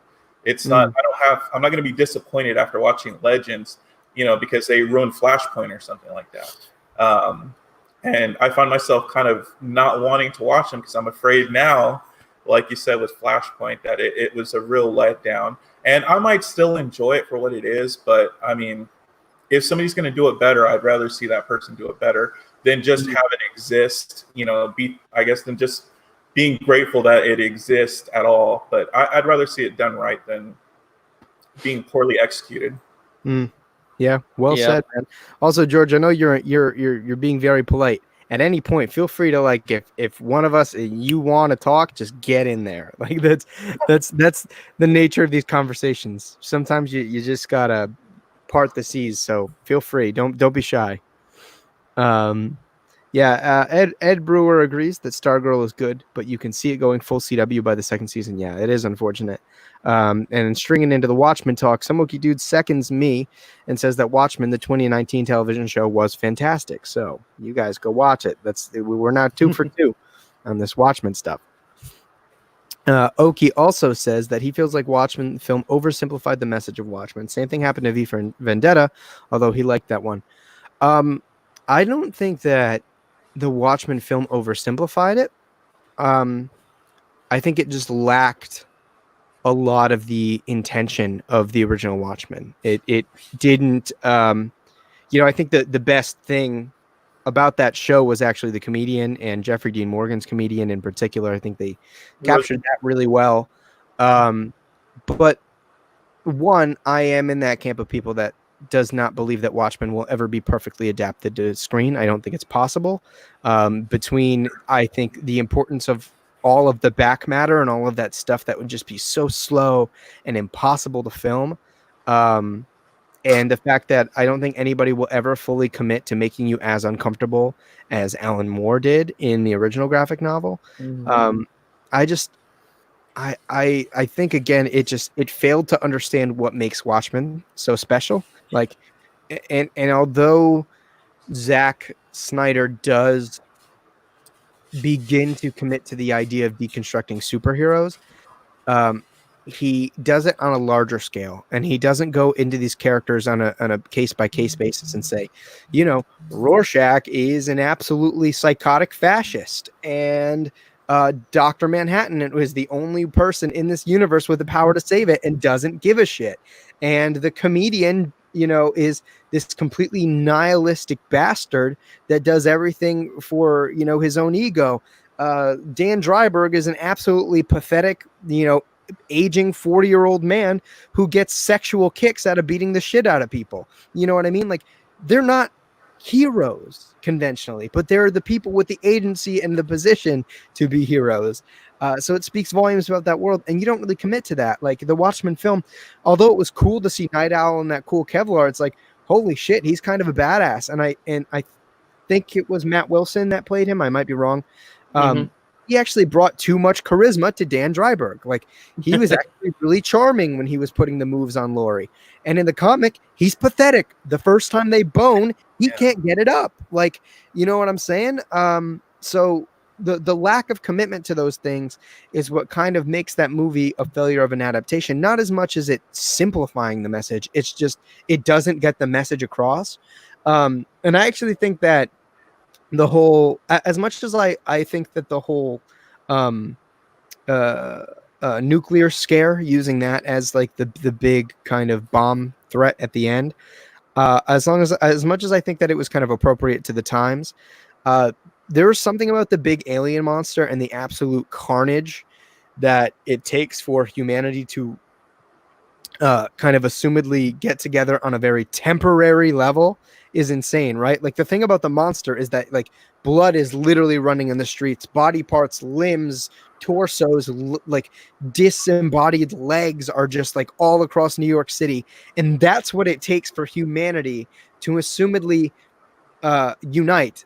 And we're only left to believe that it's temporary. You know what I'm saying? It took that's, I think the bomb kind of deprived the carnage of it all. You know what I mean? I think that's kind of what makes it really jarring. And it leans into, you know, the deconstruction of superheroes a little bit more specifically with that kind of wacky, zany influence there. You know what I'm saying? You know, that's a really good point too. I hadn't actually thought of that. Like, I thought the decision by Zack Snyder to switch up the, you know, instead of using the alien monster to use the nuke, I actually thought I liked that more. But the point that you just made was very interesting about how they could have, you know, it was more than just the, you know, the clean aspect of burning everything away. Like the carcass of that giant alien monster was everywhere. There's bodies, things were dismembered everywhere. I actually now would have really liked to have seen the alien monster. Yep. And I guess something that I wanted to ask you guys, because when I read the book, I kind of always wondered, and it's hard because you really respect Rorschach, but I always wondered if Rorschach hadn't planned ahead and left that journal for someone to find it, even though it would have been a false piece. Do you think Ozymandias' plan would have worked if not for Rorschach leaving that journal there? No, because I think that one of the things that Alan Moore does very subtly is just kind of imply all of the first of all, the fact that Earth's heroes are absolutely fucked up, I think is supposed to be this big indication that humanity is in and of itself destined to fail. So, you know what I mean? That's definitely a big part of it. And so it's like, even with everything going on, even with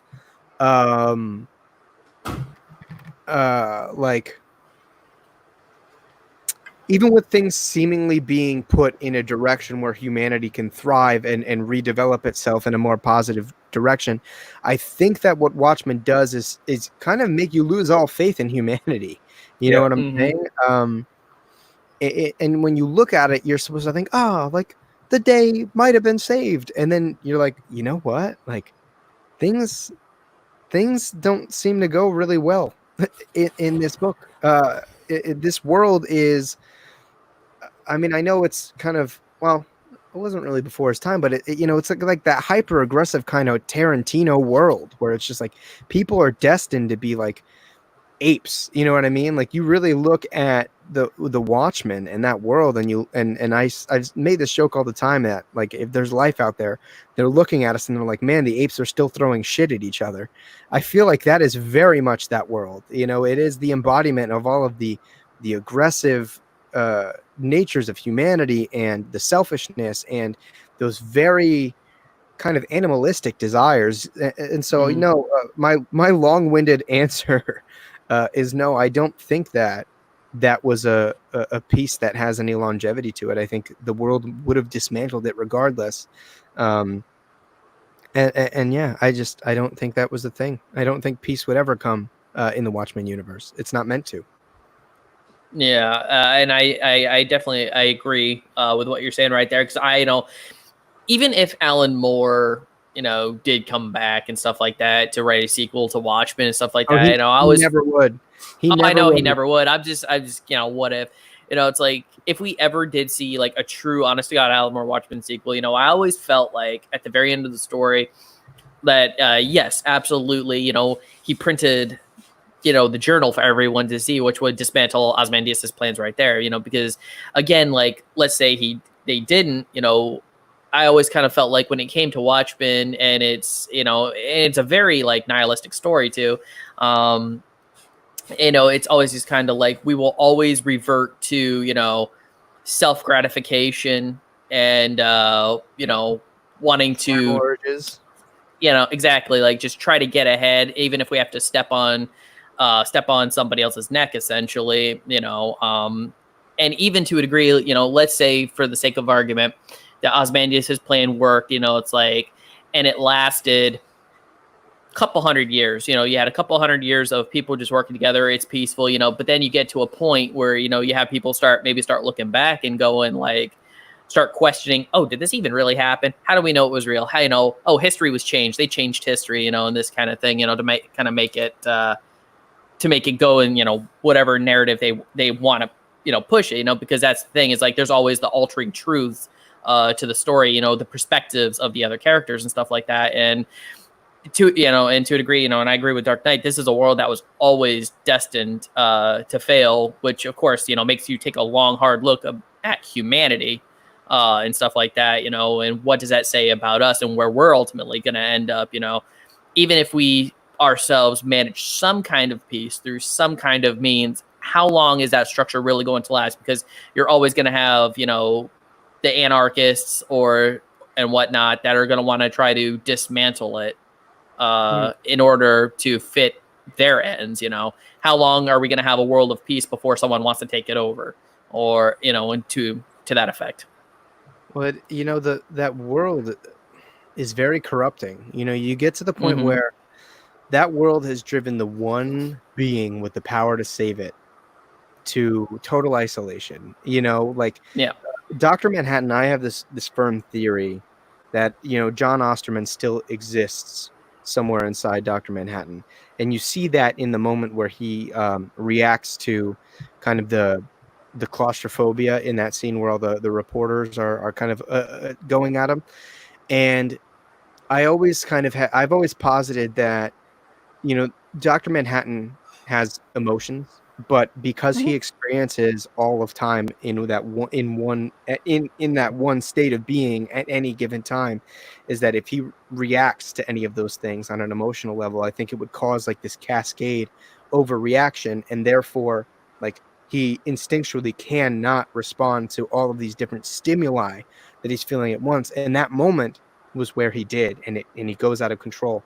And the fact that world is so terrible that this being that has already kind of set up these mental blocks in order to not respond emotionally to all of the stimuli. The fact that it drove him to reacting like that speaks volumes about really like how heavily that kind of blackness of that world weighs on everybody in it.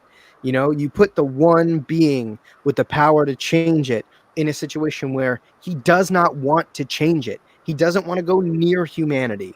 And it just speaks so many volumes about Alan Moore's intent in the commentaries that he's making through Watchmen and in that world. Oh yeah, absolutely. I mean, even when you look at the scenes where the comedian, you know, they're in Vietnam and he shoots, shoots the woman that's, supposedly carrying his child and stuff like that, you know, and it's a moment where, you know, Dr. Manhattan, you know, looks like he's shocked, but at the same time, you know, what does the comedian reply? It's like, and you stood by and let it happen. You could have turned, you know, the bullet into bubbles or foam. You know, what does that say about you? The fact that you could have stopped it, but you stood by. Yeah. I actually think about that a lot. That was something I was gonna maybe bring up too. It's kind of, as much as I like Watchmen, it's such a dark story. It makes me think very negatively about, I guess, humanity as a whole. It's almost like I don't like reading it because it makes me feel like, you know, it's just such a dark story. There's some points of light in it, but gosh, like you said, like you could have done something and you just stood there and let me, you know, end her life. And I don't know. Well, it's a cautionary tale.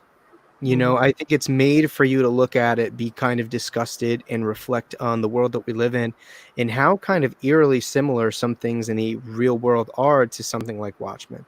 You know, you look at the fact that the people in power are either don't give a shit about humanity, or they're so corrupted by, you know, the primal urges of being human that they abuse their power. And it just, you know, it is ultimately like, as much as people first and foremost discuss Watchmen as a deconstruction of the superhero genre, it is a meditation on power and corruption and the kind of the lesser values of humanity. And again, the reason I love Watchmen is because it makes me take a step back, and it kind of retrains me to think like, how do I be the type of person to affect change into a world where, you know, we couldn't become that. You know what I'm saying? Like it should, I think, make people look back in hindsight and wonder, wow, how can I be a person to not contribute to a world like that? How can I contribute to a better world? How can I, you know, use my agency, my platform, whatever power I might have to affect change into our world that prevents something like that? That's huge. Like that level of reflection, that's what makes Watchmen so fucking good, is that like it might not be the story you love, it might not be the story you look at and think, wow, I could read this every day, because even it's my favorite thing I've ever read, point blank, hard stop, like regardless of medium. But I can't read it all the time because it's so shocking, and it's so raw, you know. But I think that is a strength to the book. The fact that it just makes you reconsider things so much. It means that it's doing its job well. Yeah. And I said how dark it was, but I gotta, I guess, bring up the, not moments of levity, but I guess one of the things that sticks with me too is that final moment when I guess the alien invasion. But in that last moment, like I had wondered why we were following the newspaper stand guy and the little kid, and just that final moment where it pays off, where they're just embracing each other before the end. I mean, that kind of, I don't know, that always sticks with me. Or Rorschach's convictions. It's interesting. It's like, you know, could I be somebody, like you said, use my agency, be so dedicated to something and believe in something so much to try, and, you know, even facing down death, would I keep my convictions? And that's one of the things I really liked when I read Watchmen, or it always sticks with me. Yeah, it's powerful. The deliberation that Alan Moore and Dave Gibbons carry throughout that graphic novel is huge. Every little bit matters. And that's one of the things I love about it is you can always pick up on something different every time you read it. And I actually do this thing where every time I read Watchmen, I read it more from a different perspective. Like my most recent reread, I read it from Dr. Manhattan's perspective, a little bit more, and tried to focus my energy a little bit more on that. And it always brings with it something new and something really powerful. Like each of those characters, they represent a lot. They're very powerful in what they do, and although they might not be, they're far from actually, idealistic heroes.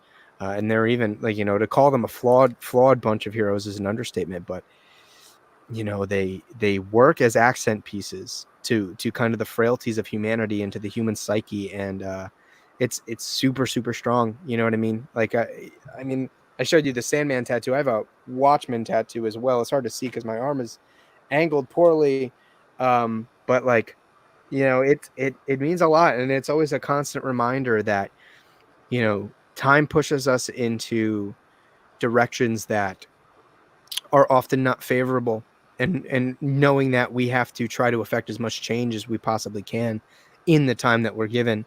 Yeah, I mean, it's crazy. I could talk about Watchmen for hours. I could literally talk about Watchmen for hours. Well, tomorrow you're going to get to.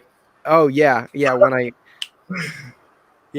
I actually, if you guys aren't already, follow me on Twitter, because I've been releasing some kind of, I would call it debate propaganda, and it's actually pretty funny. I was showing Joey before I started releasing them, but Rorschach and Dr. Manhattan had things to say about my my opponent in the debate, and yeah, truer words have never been printed. Ed Brewer says that he'll watch the Snyder Cut, but he has no expectations whatsoever. That's fair. I mean, if you already have HBO, why the hell not, right?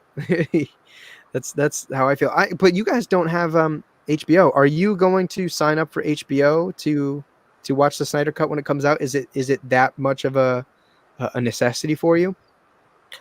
For me, I mean, I've already done the free trial, but yeah, I mean, I'll pay 1 month of HBO Max in order to actually, no, I haven't done an HBO. Wait, because HBO now and HBO Max are two different services, right? Your accounts can carry over. The weird thing is, They can. And it bothers me, and I don't want to get too far into it because I don't want to go on a crazy long tangent. But the weird thing is that HBO Max is not available on Roku or Amazon Fire TV, which makes absolutely no fucking sense. So if you're watching on Amazon Roku or on Amazon Fire TV or Roku, you have to use like HBO Go or HBO Now. And that's the only reason those two things still exist. So for example, I didn't have regular HBO. I got HBO Max when it came out, but I can use my login credentials on like HBO Go on my Fire TV and watch that from there. So it's really weird, and it's really annoying. But yeah, no, I mean, I'll pay a 1 month of HBO just to watch the Snyder Cut, because there's definitely enough curiosity there where I would like to see what Zack Snyder would have done with his full vision, and just also for the tonal consistency of seeing where the story ends up. Because obviously the 2017 Justice League movie didn't pay off anything that was really set up, and even like I will say, Zack Snyder is a great visual director. His visuals are always, I think, outstanding in his films, and even his Steppenwolf, I think, was, at least from what I was seeing, was far superior to what we ended up with in 2017, and also hoping that the visuals are actually, the VFX are actually finished, not having to sit there and look at Henry Cavill's CGI upper lip. Just that alone makes me curious. Makes me curious enough to want to go watch it.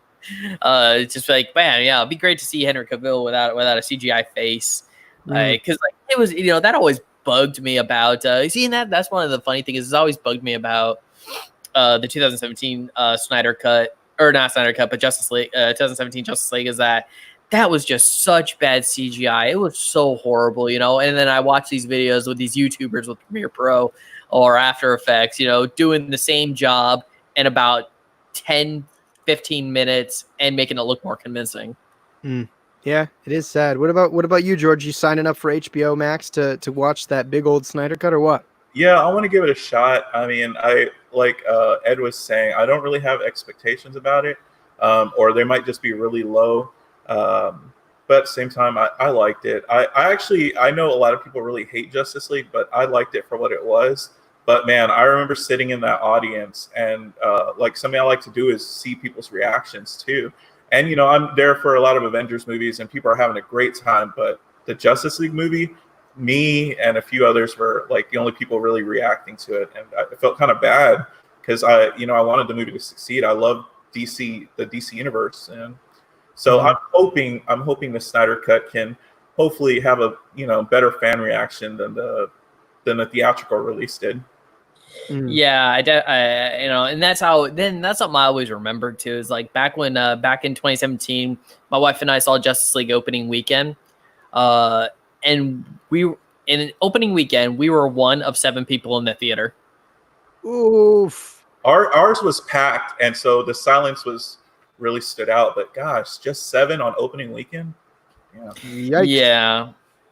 I'm granted we're a small state here in Alaska too, but still, it's like for an opening weekend, it's like you would expect a little better. Yeah, definitely more than 7 for sure. I wanna kind of skip down real quick to this comment from Oki. He says that Snyder's saying mostly flash and no substance. I don't think it's no substance. I just don't think Snyder has a grasp on substance. Like he has this conscious thing where he has to throw like he loves Judeo-Christian imagery. Like he loves shoving that shit in your face. Like his Superman is actually fucking Jesus. You know what I mean? And Dr. Manhattan was, representations of God. I do thoroughly believe that one of the reasons he threw the bomb scare in his Watchmen film instead of the giant tentacle vagina monster was so that he could ape off of ideas of like apocalypse or that biblical story. Forgive me if I'm wrong. It might be the story of Saul when God tells him and his family not to look back. And as people look back, like everything they know and love is obliterated, including themselves. And I feel like it's a reference to that because like the world was constantly looking back. The world was constantly disobeying like the sort of the ethics of or like higher ethics. You know what I'm saying? Like, so I think that there is substance. I just don't think that Snyder as a director knows how to curate substance. Like Joey said, visually stunning visual director. I think like he would have a much better career as a cinematographer and maybe, something like that. But man, fantastic visually. But again, substance wise, I think it's there. I just don't think he knows what to do with it. I don't know. What do you guys think? I mean, I've often compared Zack Snyder to the nicely wrapped chocolate bunny that you would get on Easter, right? And it's just this nicely wrapped, nicely looking thing. You take off the foil. It's this beautiful, detailed chocolate bunny, and then you crack into it, and it's hollow. That's honestly the best metaphor that I could ever come up with. That it was that nice looking chocolate hollow bunny that you take the bite of it, and it seems really sweet at first, but then has this really strange aftertaste. Interesting. I don't know. Yeah. How are you generally feeling about Zack Snyder, George? I really like Zack Snyder a lot, but Justice League, Man of Steel, and Batman vs. Superman, those were, for me, even though I like the movies, if I sit there and analyze it, they are complete letdowns. I mean, Man of Steel fares the best out of those 3, but for sure. They were complete letdowns. And it's like, how could you mess something like this up? Because I love Dawn of the Dead. I think that's one of my favorite remakes of all time. 300, I love 300. And I know we have to give credit to Frank Miller for crafting such a great story. I mean, but I thought he did a good job of that. I'm trying to think what else he made that I really like. Don't say Sucker Punch. Please don't say Sucker Punch. I was gonna say, well, I like Sucker Punch visually, but like you said, it's like the bunny. You bite into it. There's nothing there. It just looks cool and it looks nice, but there's nothing there. And so that's all I can like Sucker Punch for. And I remember really wanting to love Sucker Punch, but it's like you said, you bite into it and there's nothing there. So it's really hard. I want to give him credit. I feel like he has that potential. And like you said, of course, he would be a fantastic, DP or DP or something like that.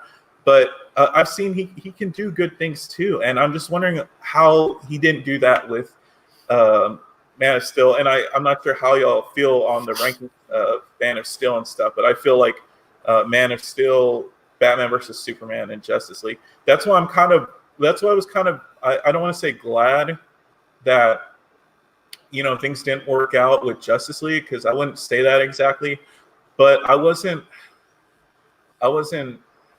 too excited about seeing. Because we've seen what Snyder was going for, and we see what the direction DCU was going in, what direction they were going in, and I wasn't really liking it.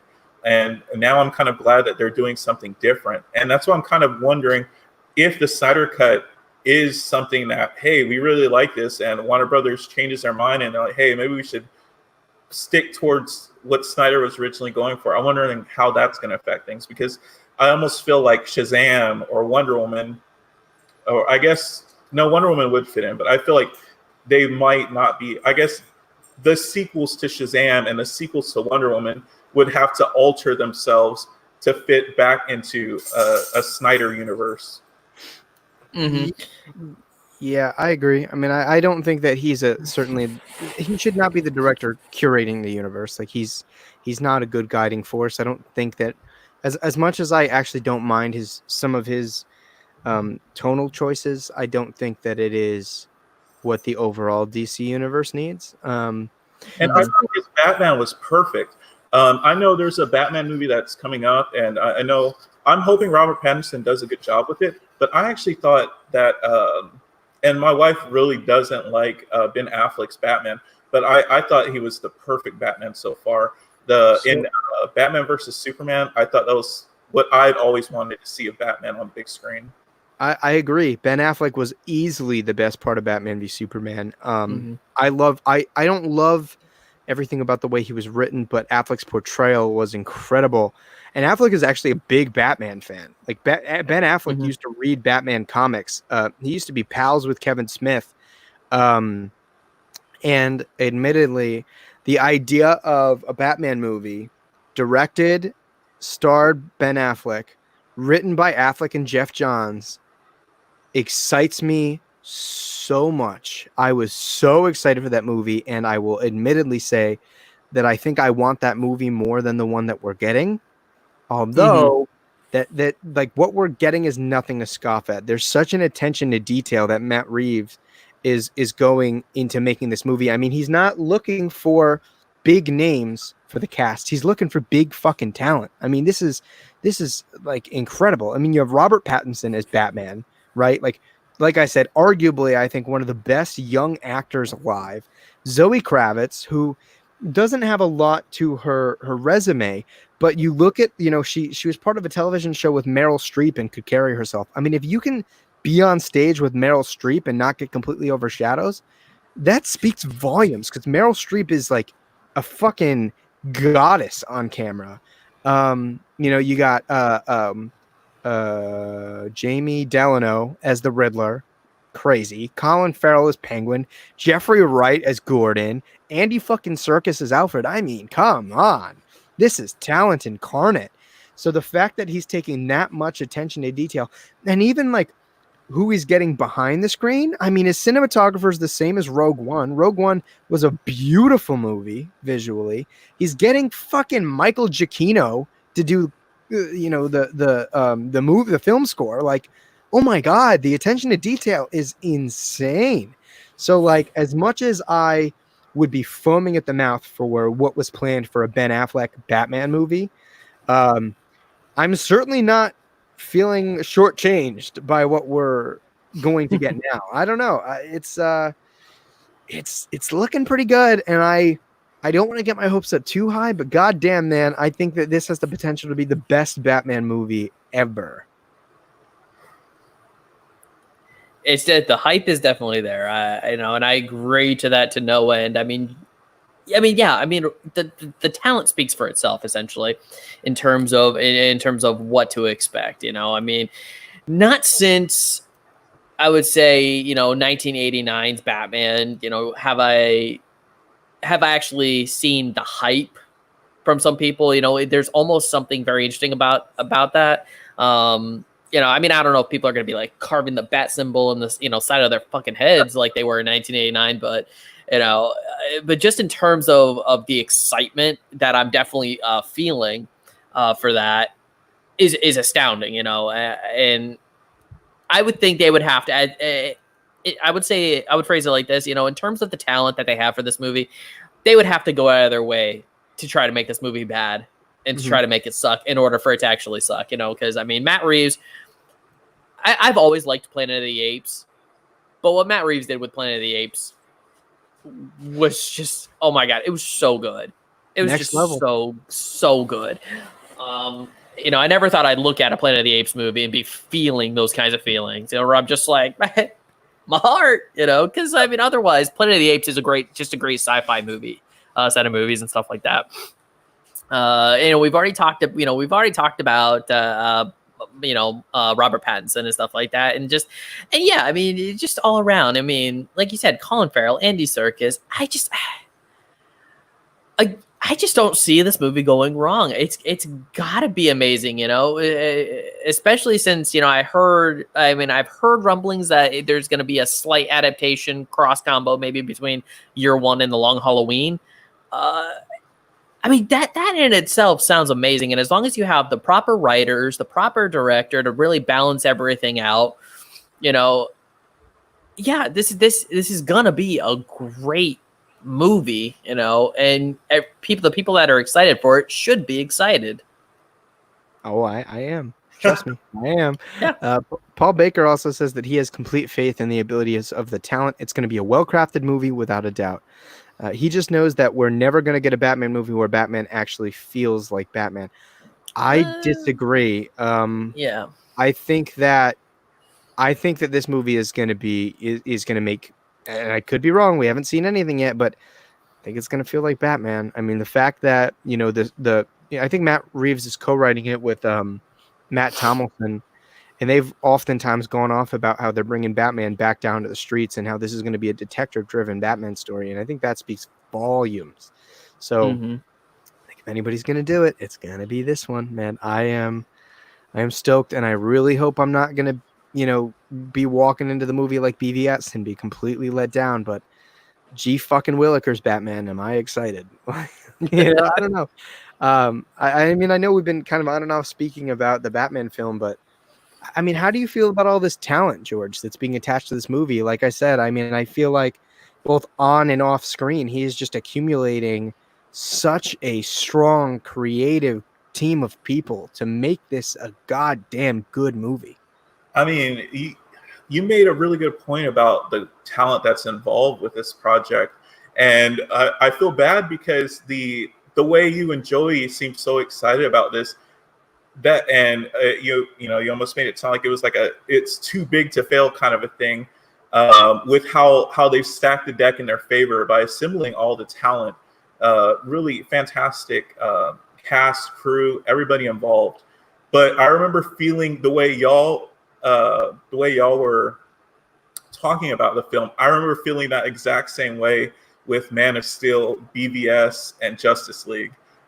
Justice League, of course, we're seeing that it was going to go in a bad direction very early on, but at its first inception, that they were building towards that. That's how excited I was. And, it had Zack Snyder, it had fantastic cast and crew. At first, I didn't really care for Ezra Miller's Flash, but after Justice League, I do like him. But like I said, he's very different. He's more of a Bart Allen and less of a Barry Allen. And I kind of got that too. I didn't really feel him as Barry Allen, but I liked that he was different, and I liked how he interacted with the rest of the cast. But I'm kind of worried for the film just because I felt that way that y'all feel about the Batman. That's how I felt about Man of Steel and Batman versus Superman. I thought it was like the odds were so great. They did everything they could to put things in their favor for this movie to be fantastic, and then we got what we got. Well, here's where I think that I can hopefully provide you with a little bit more confidence about this movie. And it's that like Zack Snyder never really showed that he could do an original screenplay. Like all of his good movies were Yeah, that's either good. remakes or direct adaptations of films. I mean, for all of the ways that I think he failed to adapt Watchmen, um, in terms of like visually, like he makes Watchmen like it is highly fidelable in a very visual sense. He keeps it very faithful in that way, but again, kind of fails to capture all of the kind of intricacies and deliberate little nuances that Alan Moore employs that makes Watchmen special. Mm-hmm. But with Matt Reeves, I mean, he's proven, what he did with the two Planet of the Apes films, which, mind you, I didn't give a shit about the Planet of the Apes. I didn't care. And I remember it was right after they announced him coming on to direct Batman, and it was opening weekend for the final movie in that trilogy, and I was like, okay, I'm gonna watch this trilogy of the two prior, and I'm gonna watch this one. And I watched the first one with James Franco. I actually really enjoyed it. Second one, I was like, holy fucking shit. I did not think I would care that much about Planet of the Apes. And I watched the third one. I'm like, holy fucking payoff, Batman. This is great. And like, it was a concept that has never interested me. I was admittedly kind of an uncultured swine. I hadn't seen a lot of what I should have seen growing up. I'm really playing catch up as an adult here. But fuck, man, like he took a concept that I thought was like creatively deprived and shot and done and frankly kind of stupid, and made me love those movies. I mean, I think like War for the Planet of the Apes was like one of my favorite movies of the year that it came out. And like, if you had told me that at the start of that year, I'd have been like, you're fucking crazy. So Matt Reeves has shown that he's able to work around original screenplays really well. And I mean, this movie is stacked in ways that none of Zack Snyder's movies ever were. I mean, Chris Terrio, I think it was like, had proven to start writing flops, and he continued to have Chris Terrio write movies with him. Same with like David Goyer. And it's like, okay, like what did Matt Reeves do? Like he got a young, hungry screenwriter like Matt Tomlinson. I don't think has very many credits to his name, but the fact that he went out there and picked this kid, he's not kid, he's like 30, but like to go out and do this movie is like, he must have done or said something or had like his first draft, like it had to have been really fucking good, I think, for Matt Reeves to go out there and put, arguably one of the most well-known intellectual properties on the face of the earth riding on the back of this guy. And I think it speaks volumes. Like there's so much insurance to this movie with the talent, not only on screen, but again, off screen, like Michael Giacchino composing the movie. And I don't remember, forgive me, the cinematographer's name from Rogue One, but like, there is so much care being taken into this movie. So aside from the creative insurance policies that he's consistently taken out with all of this talent and his proven worth as a director and as a screenwriter, playing with the Planet of the Apes films, it gives me infinitely more confidence for this movie. Mm-hmm. And it's, why I think that even as skeptical as I am, I'm actually letting myself get really excited for this movie. You can ask Joe. I've known Joe for almost 2 years now, and I am never the type of person to look at a project before it happens and just get fucking giddy about it. I'm always like, well, you never know. Well. I am like the ever the ever strong pessimist when it comes to this kind of stuff. But god damn, man, I am excited for the goddamn Batman. Like I have never been more excited for a movie in my life. Yeah, no, and I share those sentiments as well. As I'm just very excited, and I think for me, the difference between my excitement originally for Man of Steel and Batman v Superman, it wasn't because Zack Snyder was plastered all over it, because by that point, I was very 50-50 on Zack Snyder, and like you, loved Dawn of the Dead, thought it was a really good, fun movie, at the time, I was like, iffy on Watchmen. I kind of warmed up to it over the years. Didn't like Sucker Punch at all. I just flat out hate that movie. It's just so bad. And 300, I know some people wrap me around the tongue for it, but I didn't really care for that one either, to be perfectly honest. I feel like if you take out the slow-mo in 300, it's about a 45-minute movie.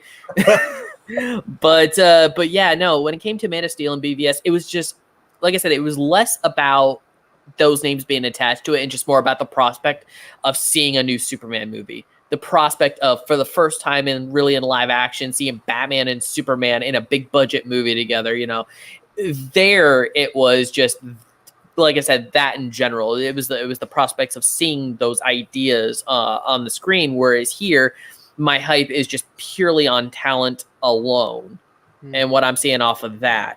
Because like I said, by the time I heard that Zack Snyder was directing a Superman movie, I was like, okay, and then the hype didn't, I didn't start getting excited until I saw a trailer, Here, I haven't even seen a trailer yet. I've seen maybe a couple of screenshots, from the suit test, stuff like that. But even prior to that, I was just, the excitement was there. And I'm just, just in that regard alone is why I'm fixing that the Batman is going to be an amazing movie based on, the merits of the talent behind it versus just, I'm finally getting another Superman movie, or I'm finally getting to see, Batman and Superman on screen together. Yeah. So, George, have I done a good job convincing you to be more excited?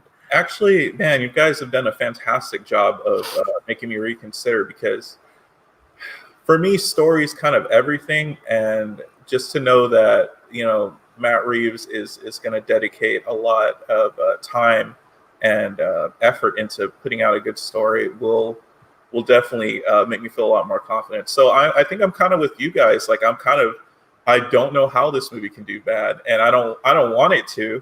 But I honestly don't know. Like, this is, it seems like it's going to be a pretty fantastic movie. I'm actually pretty excited for it now. When's the release date? I can't even remember. Or I guess it doesn't really matter right now, they're looking at October of 2021. But we'll see where we're at with the Rona first, I'm sure. Well, I actually just read something, and I don't know how to feel about it. They've changed the filming location because of Corona. Like, it was originally majorly filming in like London, but now they're going to be doing a lot more filming via like stages. Stage film. There's a better, more proper term for it, which I don't know how to feel about, because I've always loved the idea of Batman movies being filmed like in a city to get that feel. Obviously, technology now, where we're at is pretty huge, and it makes me wonder if that's going to affect the budgeting of the movie. Fortunately, I feel like a Batman movie is fairly cheap to produce. So I'm hoping that, that little bit of extra money that it's going to take to green screen the shit out of it, regarding like location shooting, I feel like they'll be able to spare that money, because again, a Batman movie, with good buzz is going to cross $1 billion, so I'm hoping, it still holds up, but it does scare me a little bit, on that really kind of visually aesthetic basis, but we'll see. You know what I mean? And it does suck that the coronavirus did kind of make that an unfortunate circumstance where we're not able to get nearly as many kind of live shoots on location, but we will see. And regarding the show about the Monster Hunters, Joe, is I Kill Giants? Is that it? I think Taylor. That is not. Nope, that's not it. But yeah, man, it's I mean, we've been going here for 2 hours and almost 2.25 hours, so I think it's definitely worth wrapping up. But we were going to talk about the Keanu Reeves book, but I think I don't think that it's Berserker. I think is that it? Berserker. Yeah. So I guess just to kind of keep myself honest, because that was like the only thing I solicited about this conversation. Yeah, Keanu Reeves. Speaking of Boom Studios, that would have been a good time to bring it up, but wrote a comic book starring Keanu Reeves. He's an immortal superhero. And I'll actually, let's see, I actually pulled up an article here because I only have the bare minimum of knowledge about this project here. And it's again through Boom Studios. I found it. It's the October Faction. Oh, the October Faction. Yeah, there we go. Did you say that was good, Joey? That it's worth watching, October Faction? I liked it. Actually, let me change this because I want to just show the application. Hold on, let me. Man, I need to get more adjusted to this stuff. I am not. And now you can see my shirt is hanging in the corner of my green screen. I think you see part of my dog in the corner. Yeah. All right, cool. So, so this is kind of the shtick on it. Keanu Reeves is writing a comic book featuring a main character that looks exactly like Keanu Reeves. Berserker, so he's basically taken the Yeezy model and just saying things without vowels, is about an immortal man who has been wandering the earth for centuries, getting recruited by the U.S. government to go on top secret missions. It's a hyper-violent action epic starring an indestructible rage machine clearly modeled after Reeves himself, and it looks like a ton of good pulpy fun. Reeves co-wrote the upcoming 12-issue series Berserker with Matt Kindt for Boom Studios, who incidentally also publishes an ongoing Bill and Ted comic book series. I didn't know that there was an ongoing Bill and Ted comic book series. I have loved comics since I was a young kid, and they have been a significant influence on me artistically, said Reeves in an official announcement on Boom's website.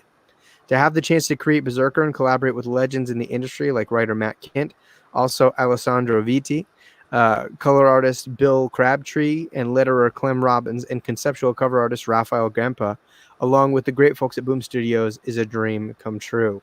I mean,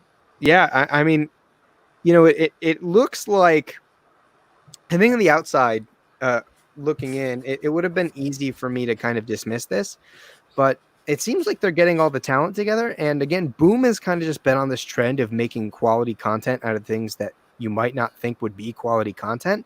So I'm kind of in. I'm in on the Keanu books, man. What about you guys? How is everybody feeling about this? Well, first off, to a degree, part of me believes that, how this comic book even came about was that, Keanu Reeves, while maybe making Bill and Ted 3, decided, you know what, I want to be in a comic book movie, but he was kind of shopping around and nobody had anything available. So he was like, fuck it. And he flew down and contacted Boom Studios and was like, hey, can we make a comic book so I can eventually do a movie?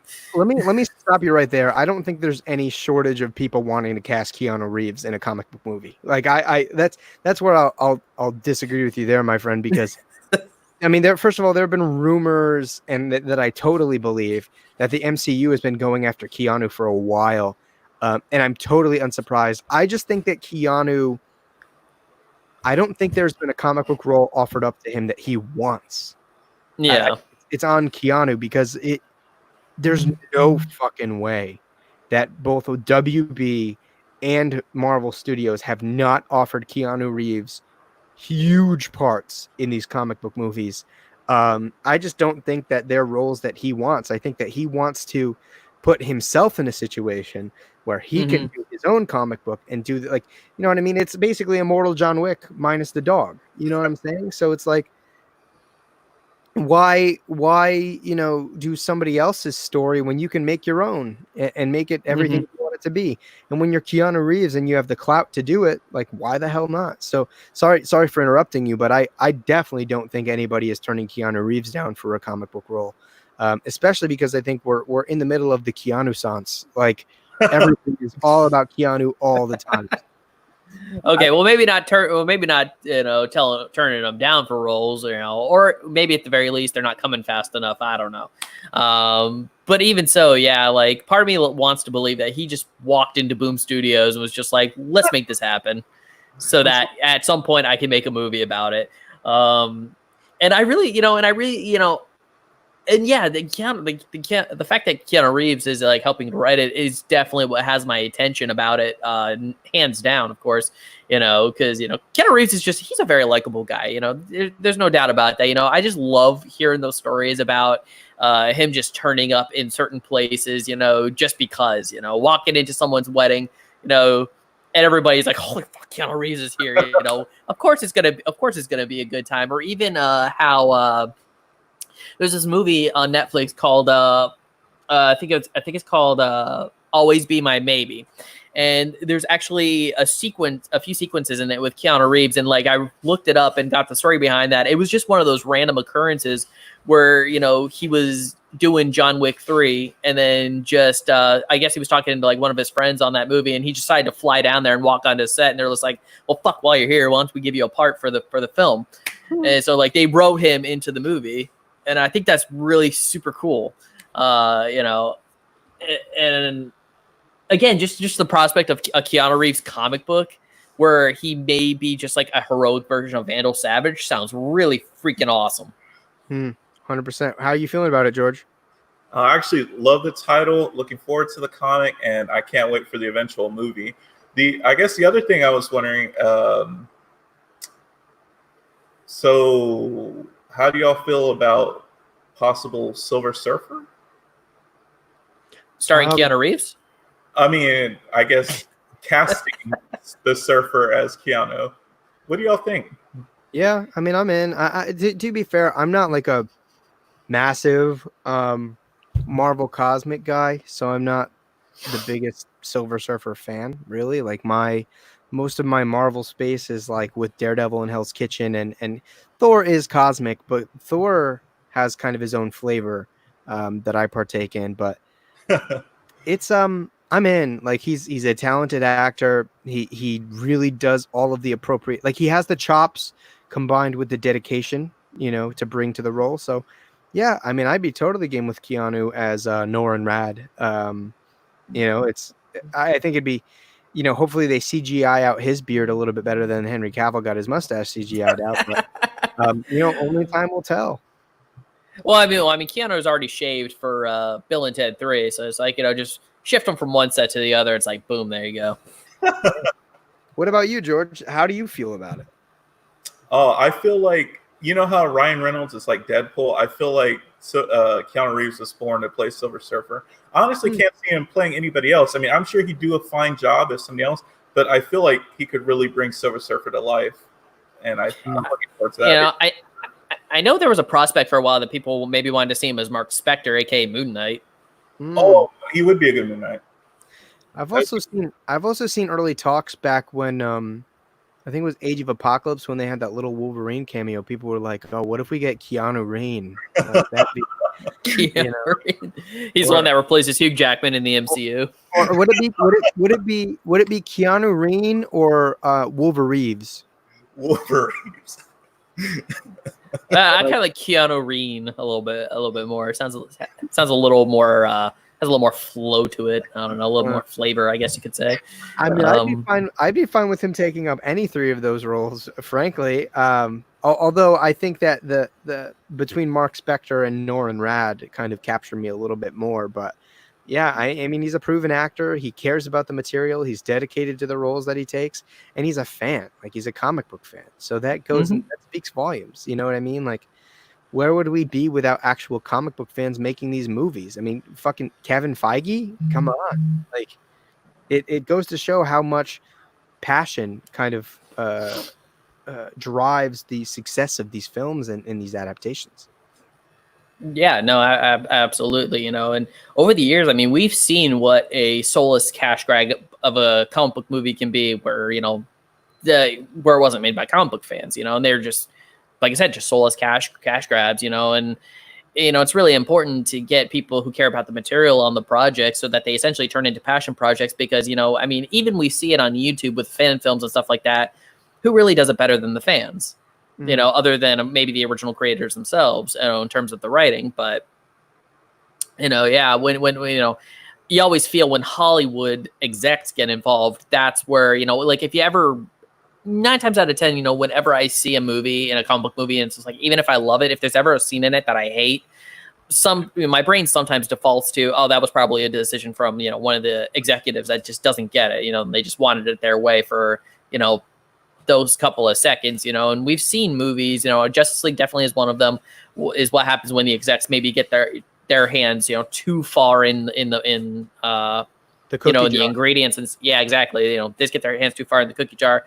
Fant Four Stick was another one, you know, I think it was 2014, 2015 when that movie came out. And that was just one of the worst pieces of trash I had ever seen in my life. And again, it was one of those things where it's like, too many hands in the cookie jar, as you said.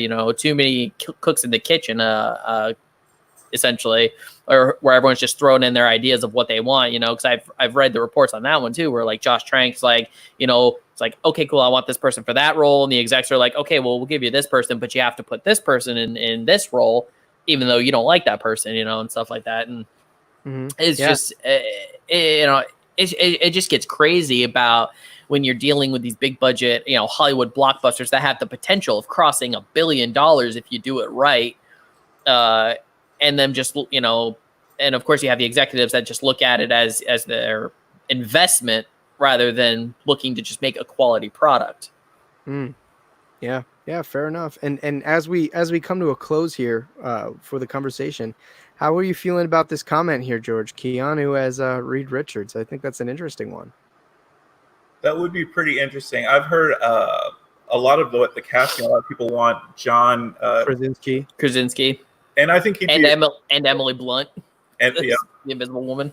Yeah, I'm more curious about who would be a good thing, because I thought Michael, I think Chiklis is that the one Chiklis from the Fox. I thought he did it. A lot of people hate the Fox movies, but I ended up really liking the Fox Fantastic Four movie. I know Rise of the Silver Surfer was kind of disappointing, but yeah, I think it would be interesting. I'd like to see. I think Keanu could pull off Mr. Fantastic. I don't know. Would y'all rather see Keanu as Mr. Fantastic or John Krasinski? I might lean Krasinski. I wouldn't be mad if you said Keanu.